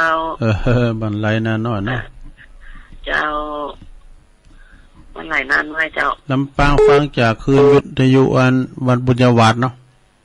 เจ้าบุญญาวัดชัดเจนนี้ตุลุงดีแม่หน่อยหลายๆเนอะเจ้าข้าพเจ้าเป็นตัวแทนพี่น้องลำปางมาคุณหนึ่งเจริญปอนเจ้าแก่พระสาเจ้าตุลุงวันนี้ก็มีบุญกับวันนั้นนะตื่นขึ้นมาได้ไหว้พระฟังธรรมกับตุลุงก็มาดัดเจ้ามาเด้อแม่จุกแก้วศิลปรศิเตี่ยมโนงละปุ่นเด้อเจ้าฟังตุลุงอยู่เด้อเจ้าตุลุงนี่หลายๆเด้อแม่สุกแก้วชัดเจนดีเด้อตุลุงเด้อศิลปรเจ้ากับพระสาเด้อสัตตุเจ้าโซนไต่มาแล้วเจริญปอนเอกสาเจ้าตุลุงโยมแม่ฟังอยู่เนอะแม่โบพัดเนาะเจ้ากลางหงโทรมาหลายรอบแล้วมันมาติดแต่ตัว นบ่ายท่านจัดอยู่ก็ตอนบึดผมวันนี้มีวันนี้ท่านพระครูวันนี้ตุลุงเขาเดินทางไปปุนอาจจะจัดปุนเลยก็ได้นะมันบ่าย3 โมงอ่ะเนาะของพระครูกะพระครูอภิวัตรเป็นกำลังใจนะเจ้ายินดีแม่บุพัฒน์เด้อตูพระครูโอนก็ไปนะพระครูโอนไปเอาด้วยกันกะโดยนางแก้วอ่ะเจริญปอนไวสาครับนมัสการไวสาอาจารย์นะครับอาจารย์ท่านอาจารย์สมเพชรปัญญาโนครับผมขออภัยไปเลยไม่ได้ขึ้นนะไม่ได้ไปหลวงพ่อมันนี่ไปหาหลานไปครับขึ้นนี่หลานไปครับพวกครับพวกผมคิด2 งานนะลุงถึงได้อย่างอาจารย์งานเป็นหนักก็ผมบ้านผมมีงานข่าวดำละนิมนต์ตัวลุงนิดผมได้ไปครับผมไปปิ้นอย่างไงงานก็มงไปเปิดร้านอาหารครับทำบุญแล้วก็มี2 งานแล้วก็พาหลานไปครับคือพาหลานไปนะครับว่าพาหลานมาเลยมาอ้วกตัวแดงแบบมาลงโบสถ์สักคำวัดวะรับลืมถึงอ่ะลงโบสถ์เมี่ยงครับวันหน้านะครับนอกผ่านนอกวันไหนวันตากะมันมีโอกาสอยู่ครับผมครับโทษอาจารย์สมเพชรปัญญาโนวันนั้นไปชมบารมีวัดเปิ้นงามเด้อสะทาวัดเปิ้นเหมาะเจริญปอนเจ้าตุลุงแม่พิมพ์ป่าแดดเจ้าแม่พิมพ์ป่าแดดเนาะเจ้าฟังตุลุงเตเจ้าละเจ้าเดี๋ยวป่าแดดดอนชัยขอบคุณแม่พิมพ์หลายๆเด้อเจ้าว่าเจ้า0899556506ในวันพุกนี้ก็ตีวัดศรีชุมโพธารามเปิ้นแข่งกองโลงด้วยเปิ้นงานบุญตานตุ่นเงินนี่นะตานแต่วันที่17วันที่17เต็มตีนึงก็ไปปะกันเนอตุลุงก็จะไปช่วยงานโดยที่วัดพระธาตุดอยหลอเปิ้นจัดด้านสังฆทานเนอะจะประจำปีวันติดที่17เนาะที่วัดพระธาตุดอยหลอท่านพระอธิการจิตอนาลโยนะกับคณะศรัทธาแม่เพ็ญว่าไปเลยพระเจ้าแสงไฟสว่างกายแสงธรรมะสว่างกายสว่างกายได้แสงไฟสว่างกายได้แสงธรรมเจ้าอันแท้จริงทุลุงจ่าตุลุงเด้อพระเจ้ายินดีแม่เพ็ญเด้อสาธุก็เดี๋ยวก็จะได้ฟังทัศสสำเนงนางแมวลายในเมตตาบารมีธรรมอาจารย์ท่านพระครูชลทานพิทักษ์วัดแม่ห้องใครอาจารย์พระครูในเปิ้นดูแลวัด4 วัดกันนะปิ้นจะเอาวัด4 วัดกันเด้อนะแถวป่าเมฆพุ่นน่ะนี่แล้ววันนี้เปิ้นก็จะไปนอนด้วยกันพุ่นน่ะนะที่ดอยนางแก้วเปิ้นว่าจะไปนอนนี่นะก่อนหลังวัดแต่เปิ้นไปหลายเตือแล้วนะเปิ้นไปแต่เอาฝากไปก้าไปซับฝากไปแป้งตีวางสังตีวางกล้วยสลากที่เนี่ยต่างๆนั่นนะก็สำเร็จลุลงประดิษฐ์อันนี้เป็นแม่งานใหญ่เนอะอาจารย์พระครูนะเปิ้นไปเปิ้นไก่หันเนาะและเปิ้นมีคุณไปแบ่งไปห่างไปด่ากันนะแล้วก็หลายทานตุยต่างตุลุงดอยเขาก็จะมาเนอะวันนี้นะตุปีอ้อยตุปีบุญเขาตุปีเอ็มเขา ก็มีแม่น้อยกาดนัดเนอมาปิ้นสายแหลกสามเณรเอาลักปัญญนนั้นวันผู้ก็จะไปเนอสามเณรเอาลักนะไปไข่หันลมทำบุญกับพาเนรลักก็เจิญกันได้หลวงพ่อมานิถาวโรสำนักสงฆ์หอมบุญวันผู้ก็ไปอยู่นะอาจารย์ดันหลวงพ่อมานิตแม่ประโมนลงเนอก็ฟังอยู่แล้วก็ยายพรหล่องโวดแดงสันกำแป้งเชียงใหม่วันนั้นประเสริฐนาน้อยนาแดงจากตัวแทนเมืองนานเนอะฟังจากสีคำเรดิโอแม่น้อยอุดุดีบ้านไร่นาน้อยลำปางมาสายเดียววันนี้นะแม่สุแก้วศรีลาพรในสลิเตบันหงเด้อแม่บัวพัดกลางหงนะจากแม่แตงมาพระอาจารย์สมเพชรปัญญาโนอันนี้ก็เป็น ติดงาน1 2 3 ปีกันผมได้ไปก่อนปียันโอกาสหน้านะถือว่าเปิ้นได้ไปทำเอามาติดก็ทำเปิ้นนะแม่พิมพ์บานปาแดดแล้วก็แม่เพนข่าวเตี้ยได้โลนึงพอดีนะตุลุงก็มาบริหารเวลาวันนี้ก็จบลงไปเดี๋ยวฟังกันต่อไปหมุนคืนไปไหนเด้อฟังอาจารย์พระครูชลทานพิทักษ์ต่อจากตุลุงไหนเลยนะพิษพาดประกันได้สุมาอภัยเนอวันแถมบุกกับปากันตีดอยนางแก้วเนอหลายก็หลายตนไปปะกันตีหันเนาะโจกดีมีใจเหมือนกันจุโคนจุดตานเนออยู่ดีมีสุขอายุหมันควันยืนมีโจกมีใจเจริญไปโดยอายุวันนสุขาภาละจัตตารโอธรรมาวัฏันติอายุวันโนสุขังปะลัง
ชนภาคเหนือเกิดขึ้นเพื่อประชาชน